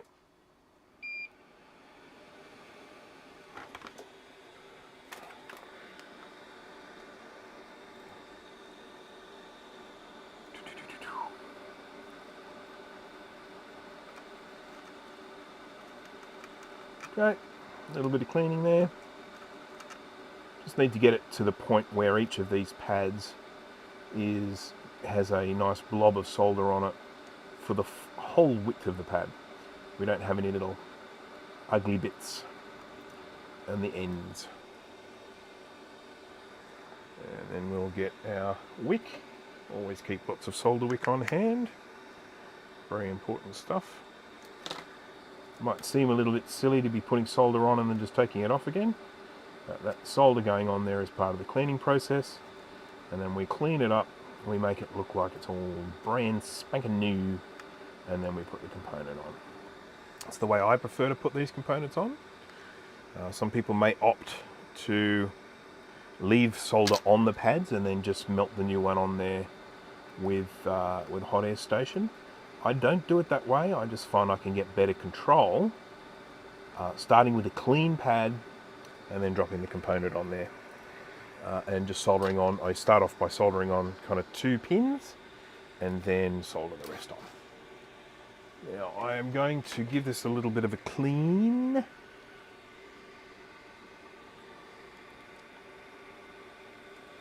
On the underside, on the undercarriage. What temp do you normally have your soldering iron set at? My soldering iron is set at a pretty high temperature, usually around about 430 degrees Celsius. Now, I don't necessarily recommend that for other people, for everyone, because it's the way I solder. It's what I've sort of learned to do. It's the way I'm used to soldering, and so it does take a little bit of getting used to. I like to have it on a really high temperature and then get in and get out quickly. And for some people, they really don't like that. I mean, to the point that when I tell people that sometimes, people leave comments in my videos going, "Ah, no, your temperature's too high, you're doing it wrong."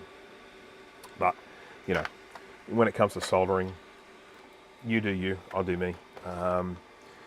But it's the way I like to solder. So this goes on here. We should have a dot indicating pin 1, unless I've removed it. I think I've probably removed it. But anyhow, it goes on this way. I have been known to sometimes put things back on in the wrong orientation. People are usually very quick to point it out, which is good. So just going to get one soldered down first, just one pin like that. And then I'll get one at this end. Okay, so that's now in position, and then I can get a bit of fluxaroonie on here.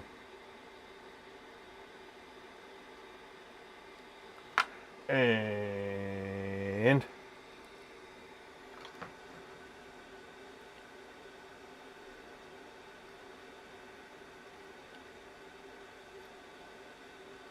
do a nice little bit of drag soldering.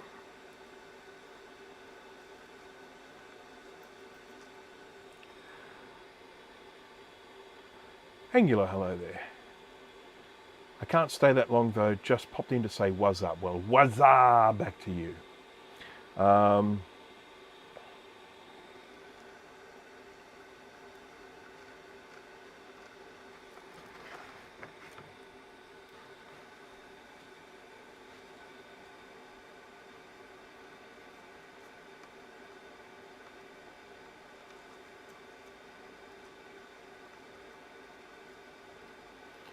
There we go.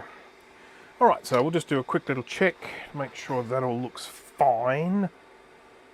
And I haven't bridged it, because I can do that.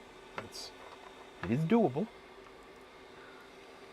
And then we'll just do a quick little test. I don't think it'll make any difference whatsoever.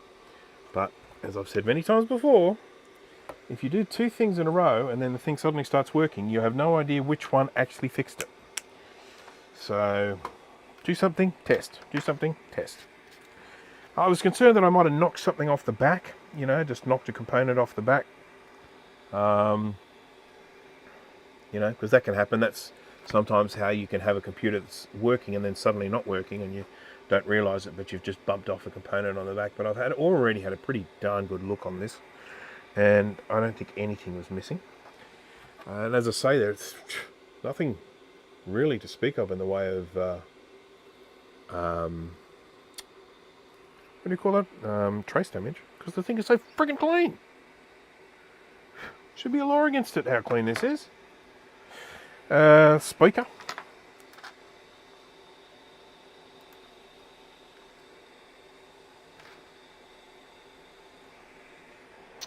I will probably keep this stream to somewhere in the vicinity of about 2 hours. Mainly because I do have lots of other things to do today.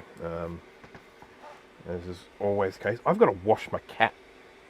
Not looking forward to that. I hate washing my cat.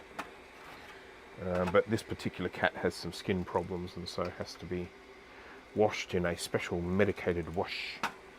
And it's not fun.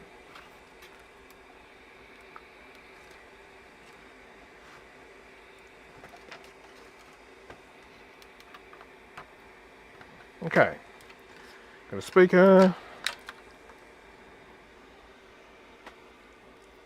Got to put my normal glasses back on. And we'll plug this in and switch it on and see what it does.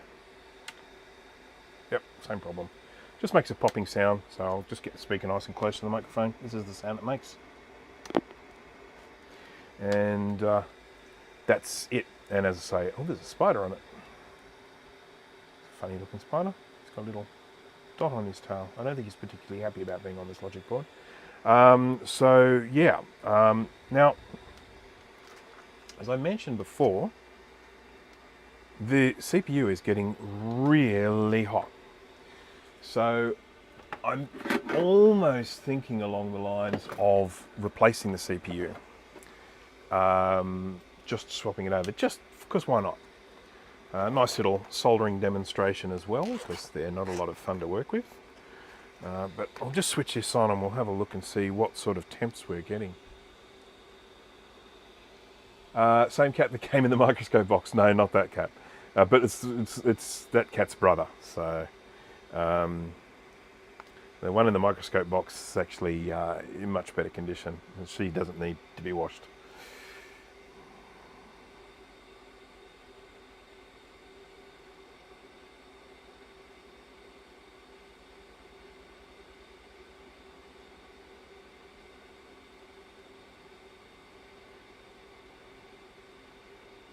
Sorry, folks.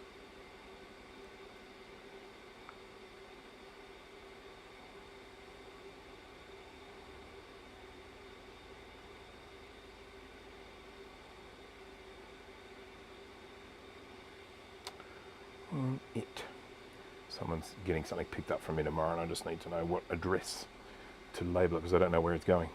Let's go to Fleur. This is my Fleur camera.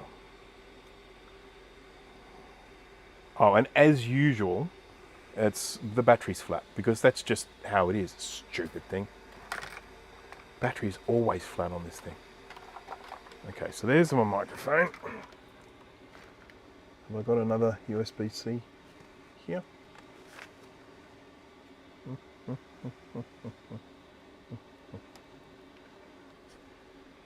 They should just call this thing the hummingbird battery. It is just so useless.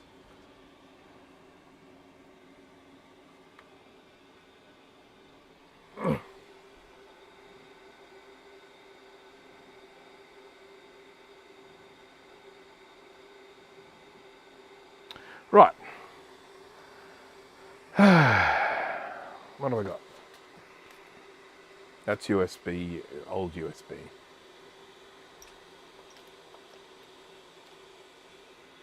This is so annoying. Okay, I'm going to temporarily disable my sound so that I can plug this thermal camera in. You ready? So this is just temporary. I'm going to actually I'll tell you what I do. I'll switch to a different microphone. It'll be awful, the sound will be yuck, but I'll just do this temporarily. Hello there, how are you today? And then we'll just plug this in so that I can actually get power to this. And have a look at the old thermals.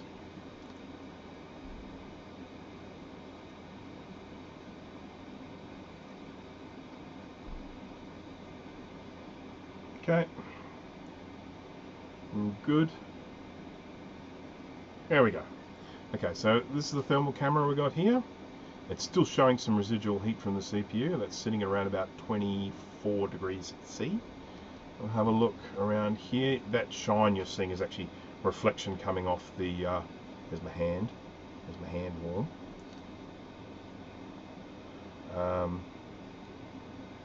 But let's now switch it on and see what happens. Okay, look at that, just immediately starting to get hot. 30, 32, 33, 34, getting a little bit of heat appearing in this one here, but nothing particularly bad. But this is just continually getting hotter and hotter and hotter. 38, 39, 40. So that doesn't seem right. What do you reckon? These are getting hot. That's quite normal for these ones to get hot. I've seen that before. That one there, that's the FPU. A little bit of warmth going on in the FPU there. And there's some warmth going in these. These are to do with the RAM though, so that's normal. But look at that CPU. Just getting hotter and hotter and hotter.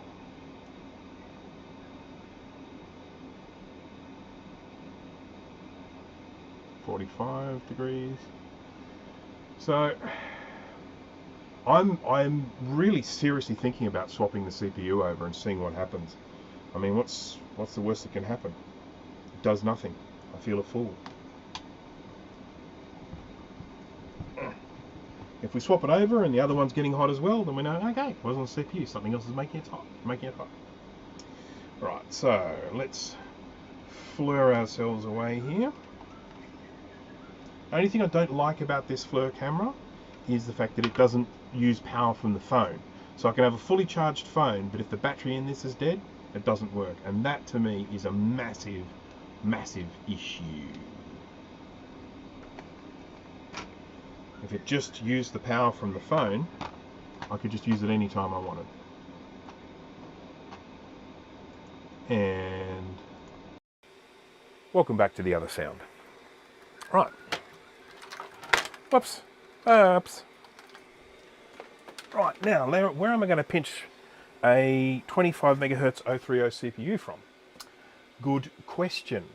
I do have a 2CI that is in a very bad way, and I think I should be able to raid that one. Is that it there? No. What's that? Oh, that's a 2CX. God, I don't know why I've got a 2CX here, but I do. I have to check that. Check my job logs.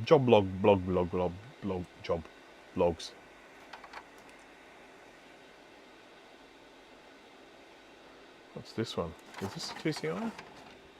Yep, this is a 2CI, and this is a bad one. This is one.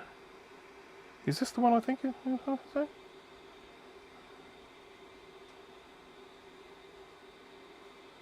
Actually, no, I don't think this one is mine. I better not do this to one that's not mine. It's not in any way. It's what is it? It's a 2VX? 2VI?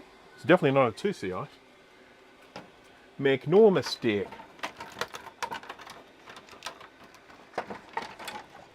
What about this one? That's a Quadro 700. No. This looks a bit 2CI-ish. Yeah. No, this one ain't mine either. One I've got's in much worse condition. This one looks like it's probably repairable. This is the backlog I have at the moment. This is mine. Okay, so this is a board that I got.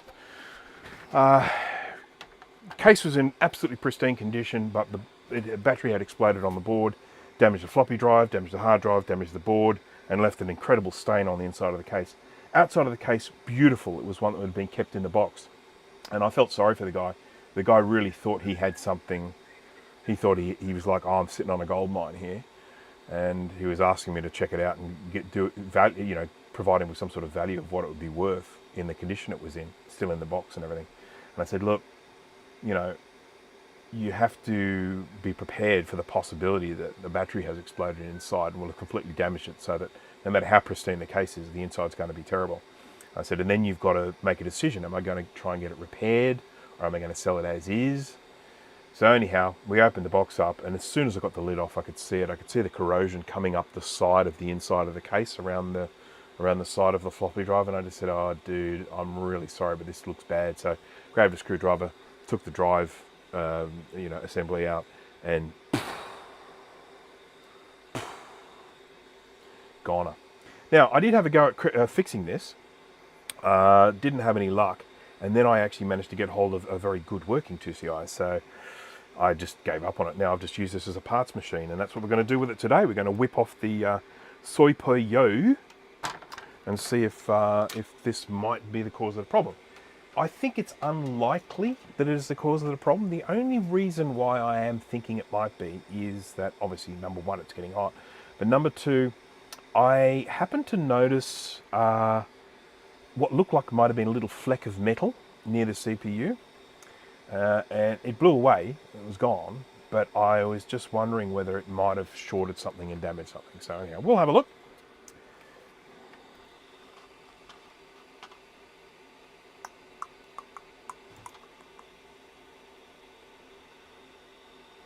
So I have my 2CI parts board, same story, yep.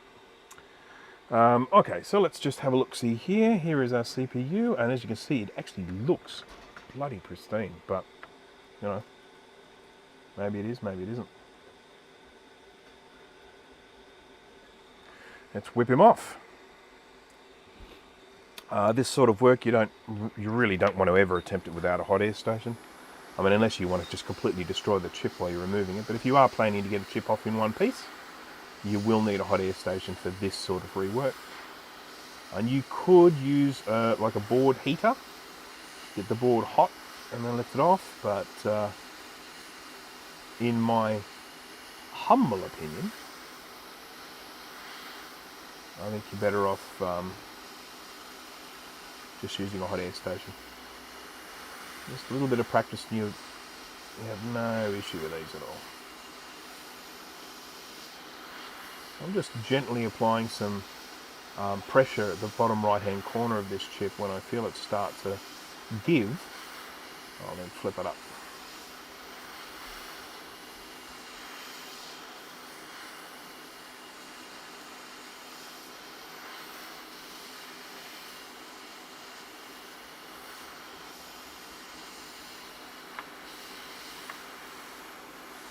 The worst part with these is when you're trying to lift them off, and they lift off and they land down on top of another pad, and then the solder cools, and then your chip resolders onto something else while you're trying to remove it. So there's the chip. I'm going to take him off. I'm not going to throw him away because he might be fine. We're now going to clean up under here.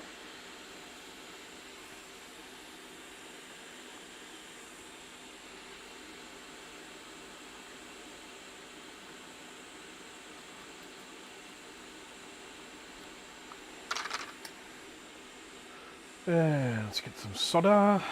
Solder. If this does actually fix it, this will be the first time I've ever had a CPU failure. I think probably the first time. Which is one of the reasons why I don't normally kind of head straight down that path.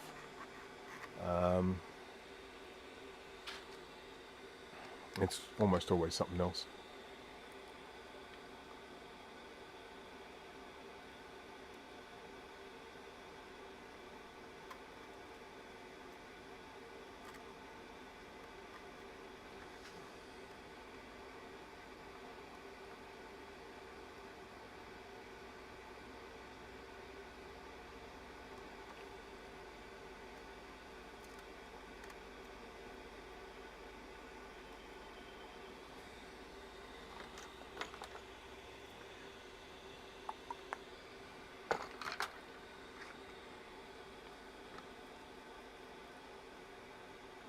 Just get these pads so that they're all flat and smooth and clean and solder free. We just want them to have that light tinning on the surface. Now the other CPU I have to get off better. The last one I didn't do a particularly good job. So I need to do this one better so that I don't damage any of the pins. So let's get our donor board. And we'll take this off with the gentles.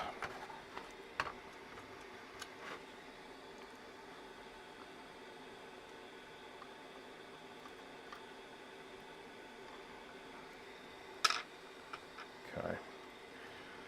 Alrighty. Let's see how we go.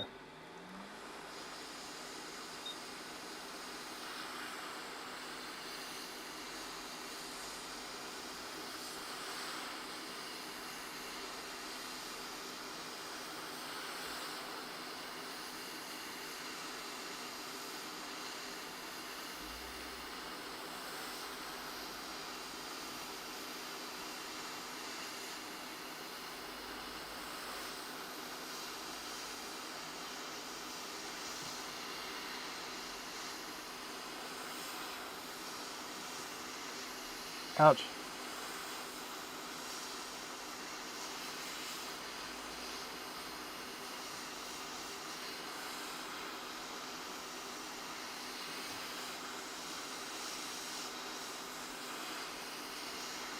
It's getting hot. Burn fingers, burn fingers.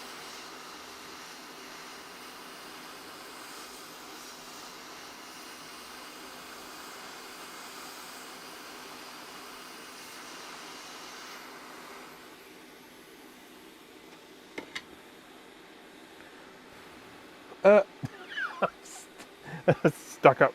Oh,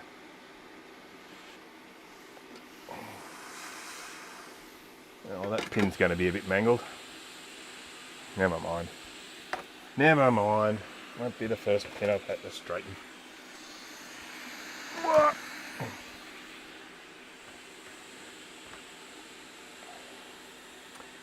What temp do I use for my hot air? It has two separate preset modes. For this, I've got it on 435C and I've got it on its maximum blowing. So that's its maximum air setting. Then I have another setting that I use when I'm needing to solder on very small components so that I don't blow them away. And that one I set on 440C, but then I have it about half power for the air blowing out of it.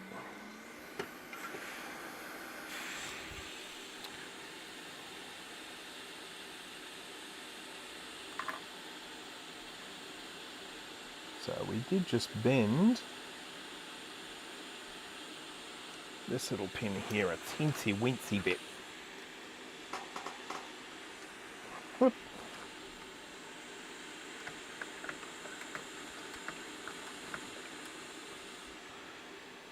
What am I doing? Yeah, actually we'll just do it that way. Yep.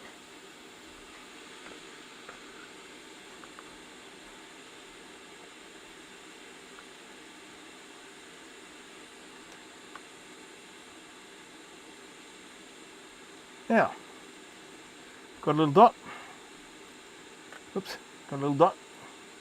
It's out of focus. Got an out of focus dot. And then we've got a little notch. That's how we know we got around the right way.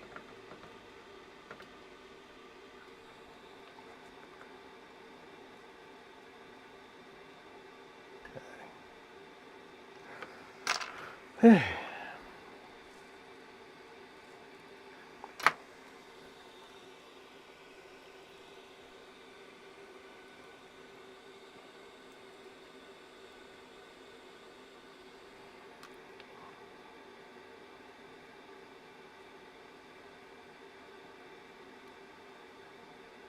Oh, this is so freaking hot. Ow.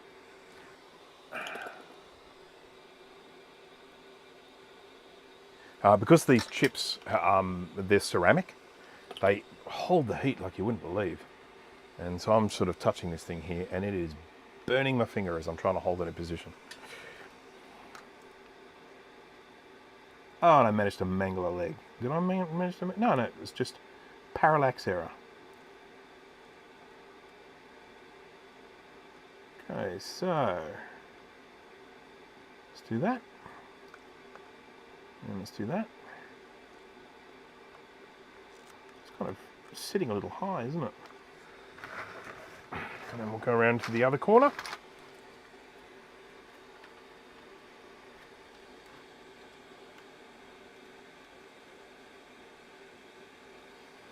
Get some flux on there.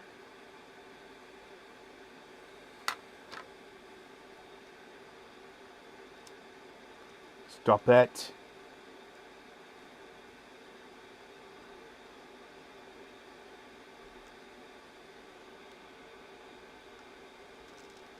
Okay.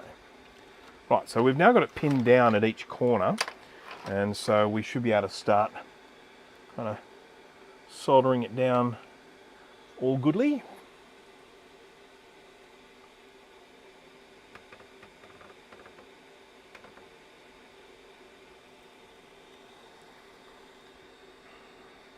Everyone's still with me? Or are they all falling asleep?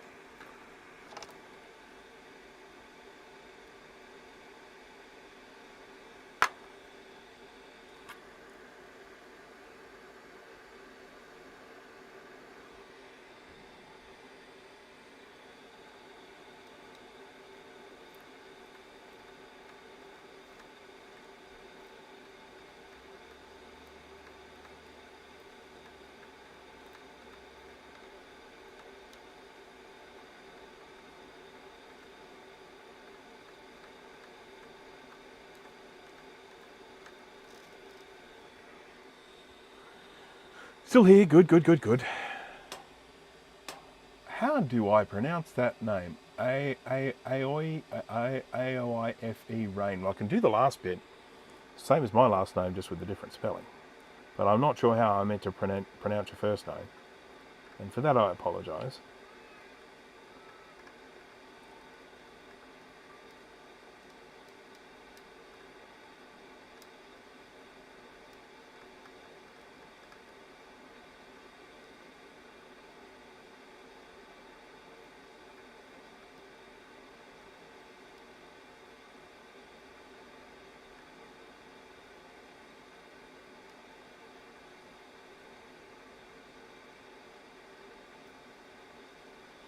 Yay! Okay, so that's one row done.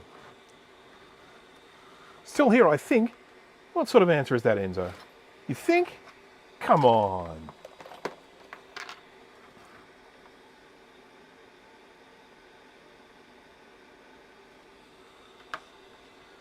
I did hear from drinking a beer and messing with magic cards. What are magic cards? Do tell.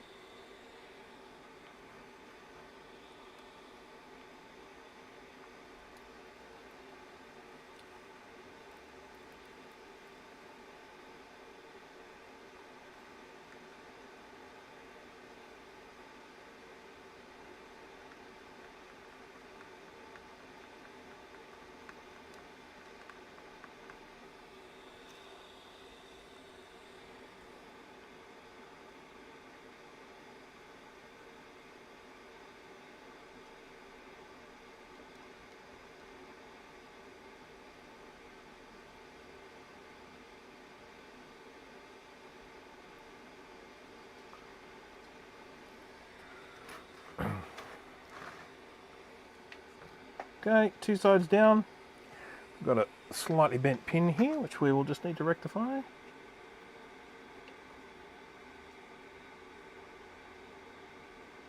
Nice. Nice.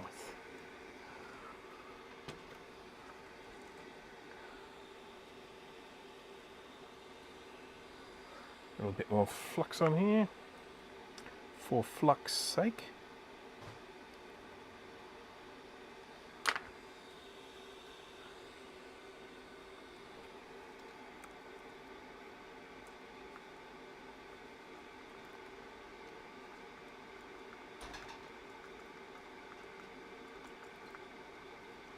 Oi.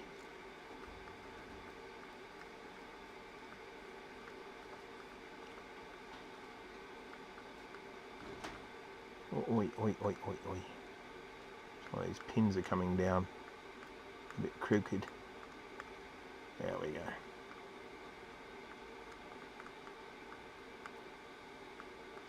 So basically what's happened with these pins is when I've removed this chip, they've ended up with little blobs of solder on the underside of the feet.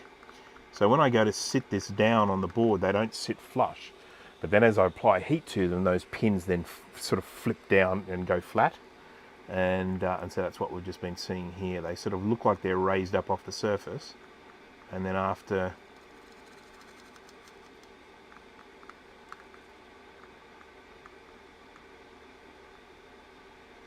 Just get rid of some of that excess solder there. We've definitely got a bridge here. After they get the heat on them, they then just flatten down.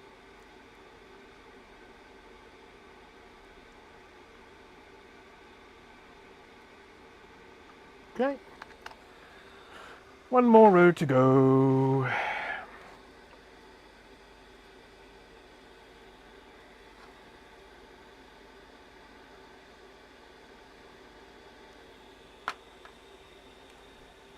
Well, thank you, 68K Rescue.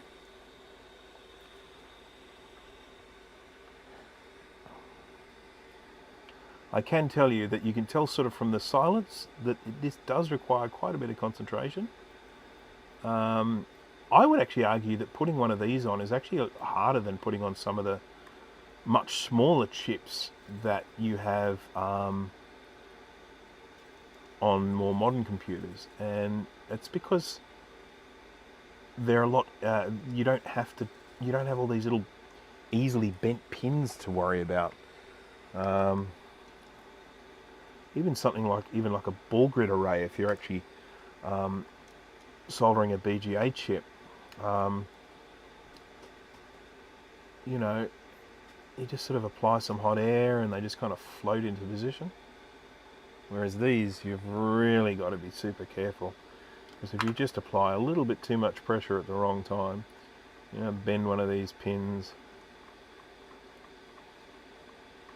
You know, I mean, what you're after is you're after making it so that each one of these pins is just sitting as close as possible to the center of the pad.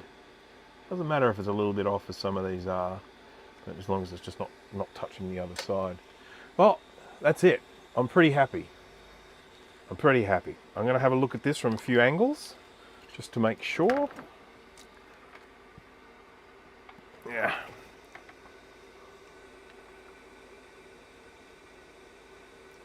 No bridges.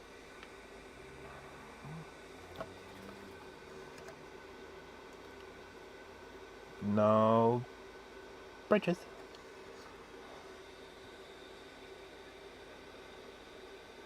Almost looks like a bridge there, but it's just the way the light's catching it. I am still going to put some heat on it though. There we go. Okay. Yay. And oh, look at that bridge. Look at that bridge.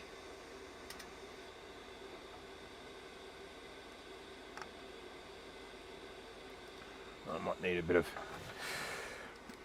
wick on that.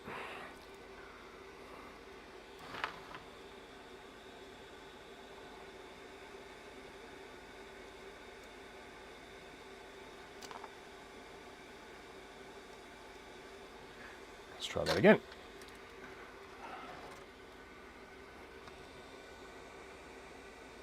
Wrong chip. Still frickin' bridged, man.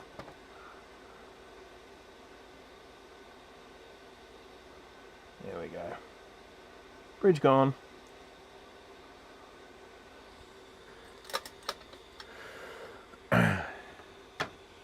Right. I'm happy. Let's get a little bit of what do you call that stuff? Isopropyl alcohol on there. Clean him up a little. So it's just a little less gunge.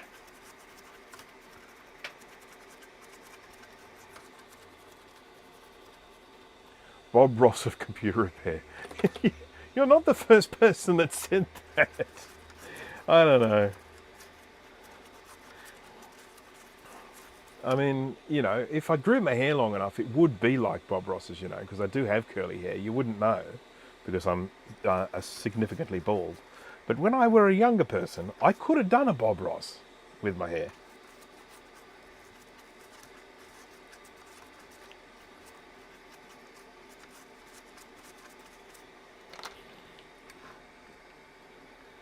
Okay, let's just get some of that stuff dried away.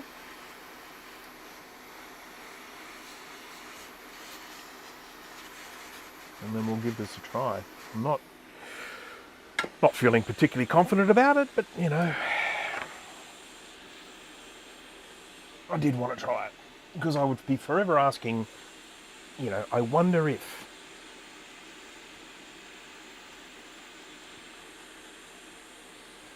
Oh, I used to have hair, I'll tell you, I used to have an incredible shock of hair. Not the hair I wanted, I really, back at the time, wanted straight hair, but, you know, everyone wants what they don't have. That's just how it goes with bodies and things like that. I really wanted to be able to grow, because I was into metal music, I really wanted to be able to grow my hair so I could be like a rocker, man. All my friends were able to grow their hair straight, but for me, if I growed my hair, it'd just go out. I did have a mullet back in the day, and the amount of work it took to make that mullet stay down straight. Just be like this, I'd turn my head and it would just follow my head like that. Okay, but that was the era, you know, mullets were so cool back then. Just have to accept that. Right, so CPU is on. I'm just checking to make sure it's not too hot to start off with, because we do want to check this to see if it's getting hot. And if it's starting off hot, then I won't be able to tell.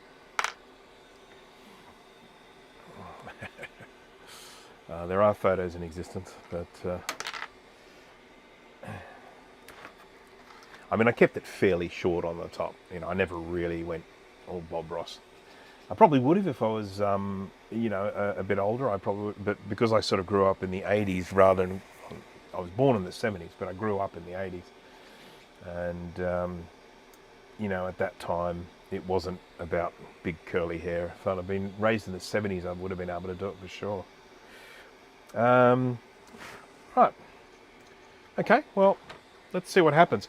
As I said, really very low expectations here. I don't think it's going to fix anything. If the CPU is still getting super hot, then we kind of need to figure out, you know, if there is something else that might be causing that. You know, I mean,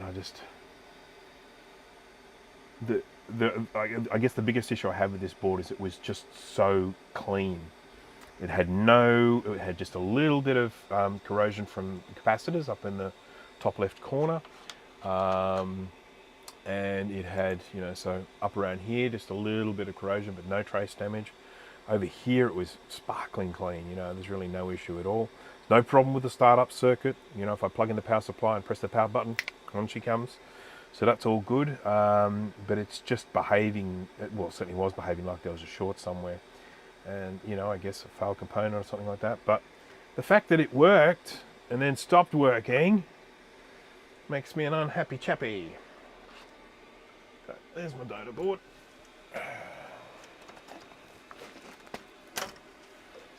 I was chatting to someone last night just saying how, unfortunately, with doing all these repairs, it means that I get very little time to enjoy my collection. I'm mainly just spending my time repairing other people's collections. But this is one of the reasons why I'm scaling back the recapping side of things, because I just don't have time. I'll keep doing the videos. Still definitely doing the videos. Alright, so we've got our speaker connected, we've got our power connected, we're all plugged in there. What to expect now? I expect to switch this on, it will go pop. So, and we won't chime. But anyhow, we'll try it anyway. And I'll just expose the CPU so I can keep my finger on it and see if it's getting hot. Okay, you ready? Steady. Yeah, exactly the same problem.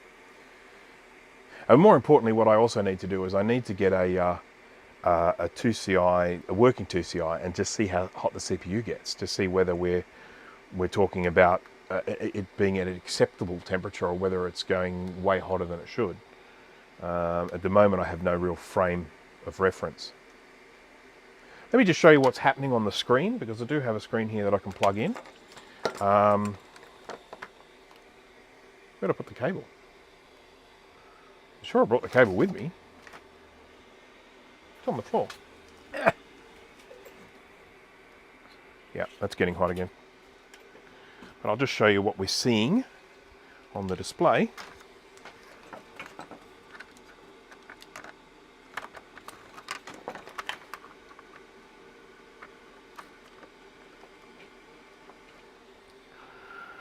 Doobity doop boop boop.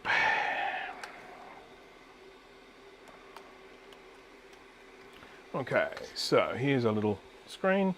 Switch him on. And you can see we're actually getting a video signal. Oh, look at that. Just a green, funky, weird thing. I'm pressing the restart button. It's not making any difference to it. Pressing the program is interrupt. Not making any difference. The crystal soldering sockets. 300 max to recap. I will still be doing some recapping for some people, but I will only be able to take them on in relatively short amounts because I just don't have the space to store huge amounts. I mean, at the moment I have so many computers here and I just don't have the room for it. I cannot even begin to tell you how little space I have. Geez, that's really getting hot. So what I can fairly safely say is there's probably no problem with the CPU that I took off. That one's probably fine. But we now just have to figure out why it's happening. And that is for another day, because that is boring work.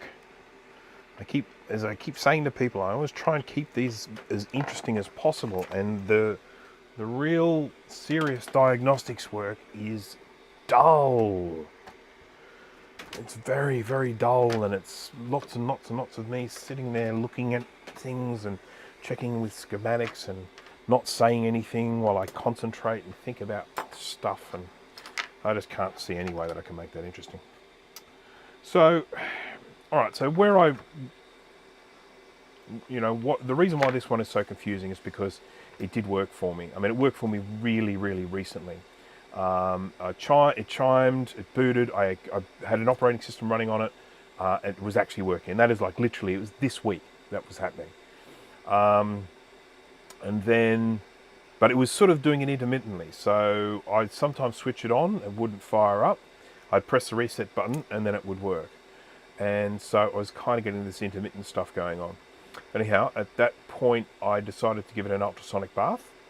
And then after the ultrasonic bath, it stopped working at all. Now we've just got what we saw there before. We've just got that green screen. Yeah. So. One thing I did do, I should actually do this again as part of the testing. One thing I did do was I took all the RAM out.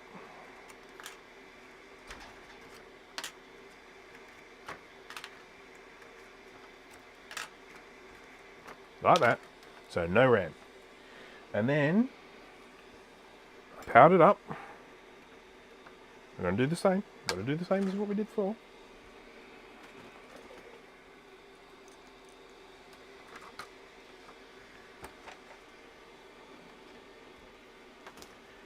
Powered it up.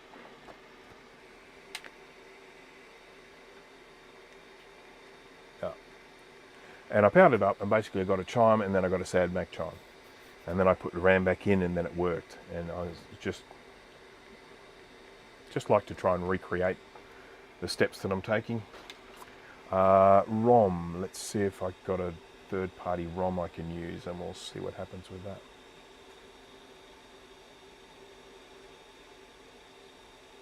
Is there an app to check temp?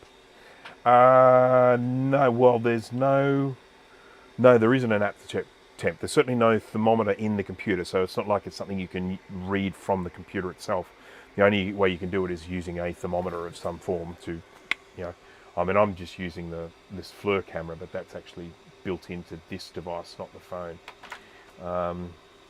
So yes, you would actually need a thermometer. I mean, I do actually have a 2CI, so I think I have two, or at least one. So I can actually check it against that. So maybe that is perfectly normal, the temperature that we're getting from it. It might be something completely different. What was I going to do? Oh, I was going to try a different ROM. So just bear with me a sec.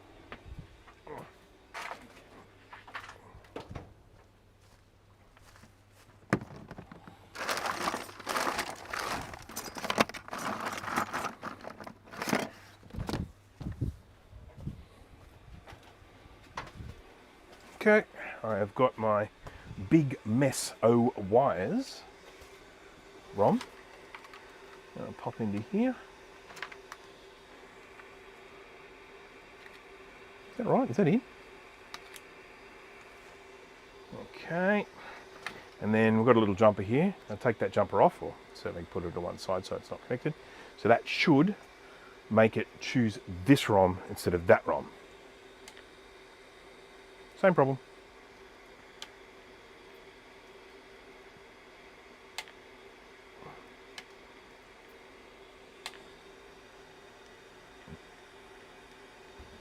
Yep.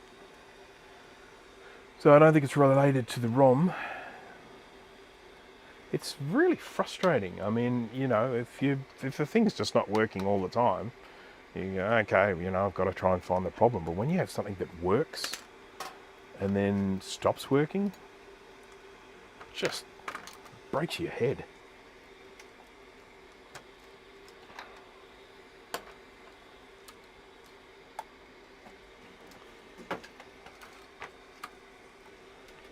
Oh yeah. Okay. So 2CI gets put from the recapping pile to the diagnostics pile, which I don't like. These are 4 megabyte sims, by the way, these odd looking ones with the chips going horizontally. I know that because I had this working and I checked to see how much RAM there was, and these were 4s.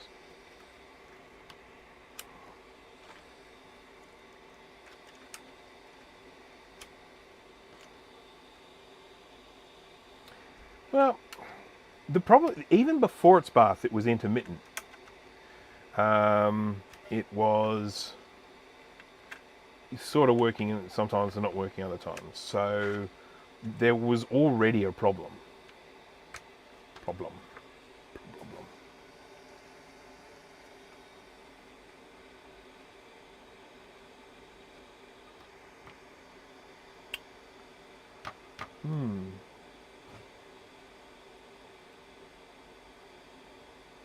Sorry, I'm using my brain now, and when I'm using my brain I can't talk. Just sometimes you've got to go with your gut with these things. I've had that happen so many times where I've like, you know, I think it might be this, and then I check and then it is, and it's like, yay, my gut did well. Actually, I'll put this in a bag. I've got a bag for this.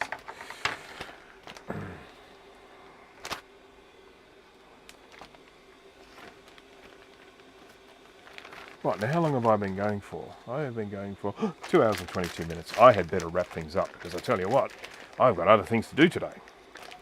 Busy person, busy person. So let's just put that, well, we'll put it here actually for the moment. So now I didn't get anywhere near as much stuff as I wanted to get done today. I've still got a whole mountain of things to do. I've still got a whole stack of trace repairs to do. I've got to put an SE back together and clean it up. I've got to get a blue SCSI ready for this one. I don't know what to do about the SE. I've got a dead floppy drive. I wonder if I've got a spare somewhere. And I've definitely got a spare, I think I have a spare high density drive, but yeah, very, very frustrating. Yeah, so I've still got loads of other stuff to do. I don't know when I'll next get a chance to live stream, probably next weekend, hopefully. As I said, I am working on a video at the moment, which is part 3 of my beginner's guide to soldering, and it is on surface mount soldering.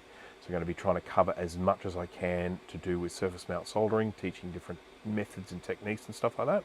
So that will be coming out soon. My beginner's guide to soldering part 1 video has had well in excess of 1 million views now, so that's a pretty big thing for the channel. And so yeah, pretty pleased about that, and it's definitely an indication that that is the sort of thing that people do want to see on my channel because of how many people watch it. So yeah, anyhow, thank you to everyone for joining me. I hope you have a good rest of day, night, whatever it happens to be, wherever you are. I'll just quickly check the chat here to make sure I haven't missed anything, or if someone wants to mention something, speak now or forever hold your peace.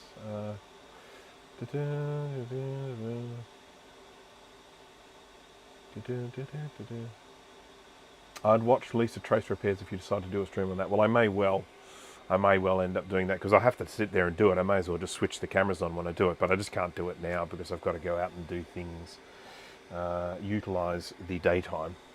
Yes, my channel is growing. I'm hitting about 45,000 at the moment, so 50 is going to be the next big thing. So that I might do something interesting for 50. I don't know. We'll see what happens.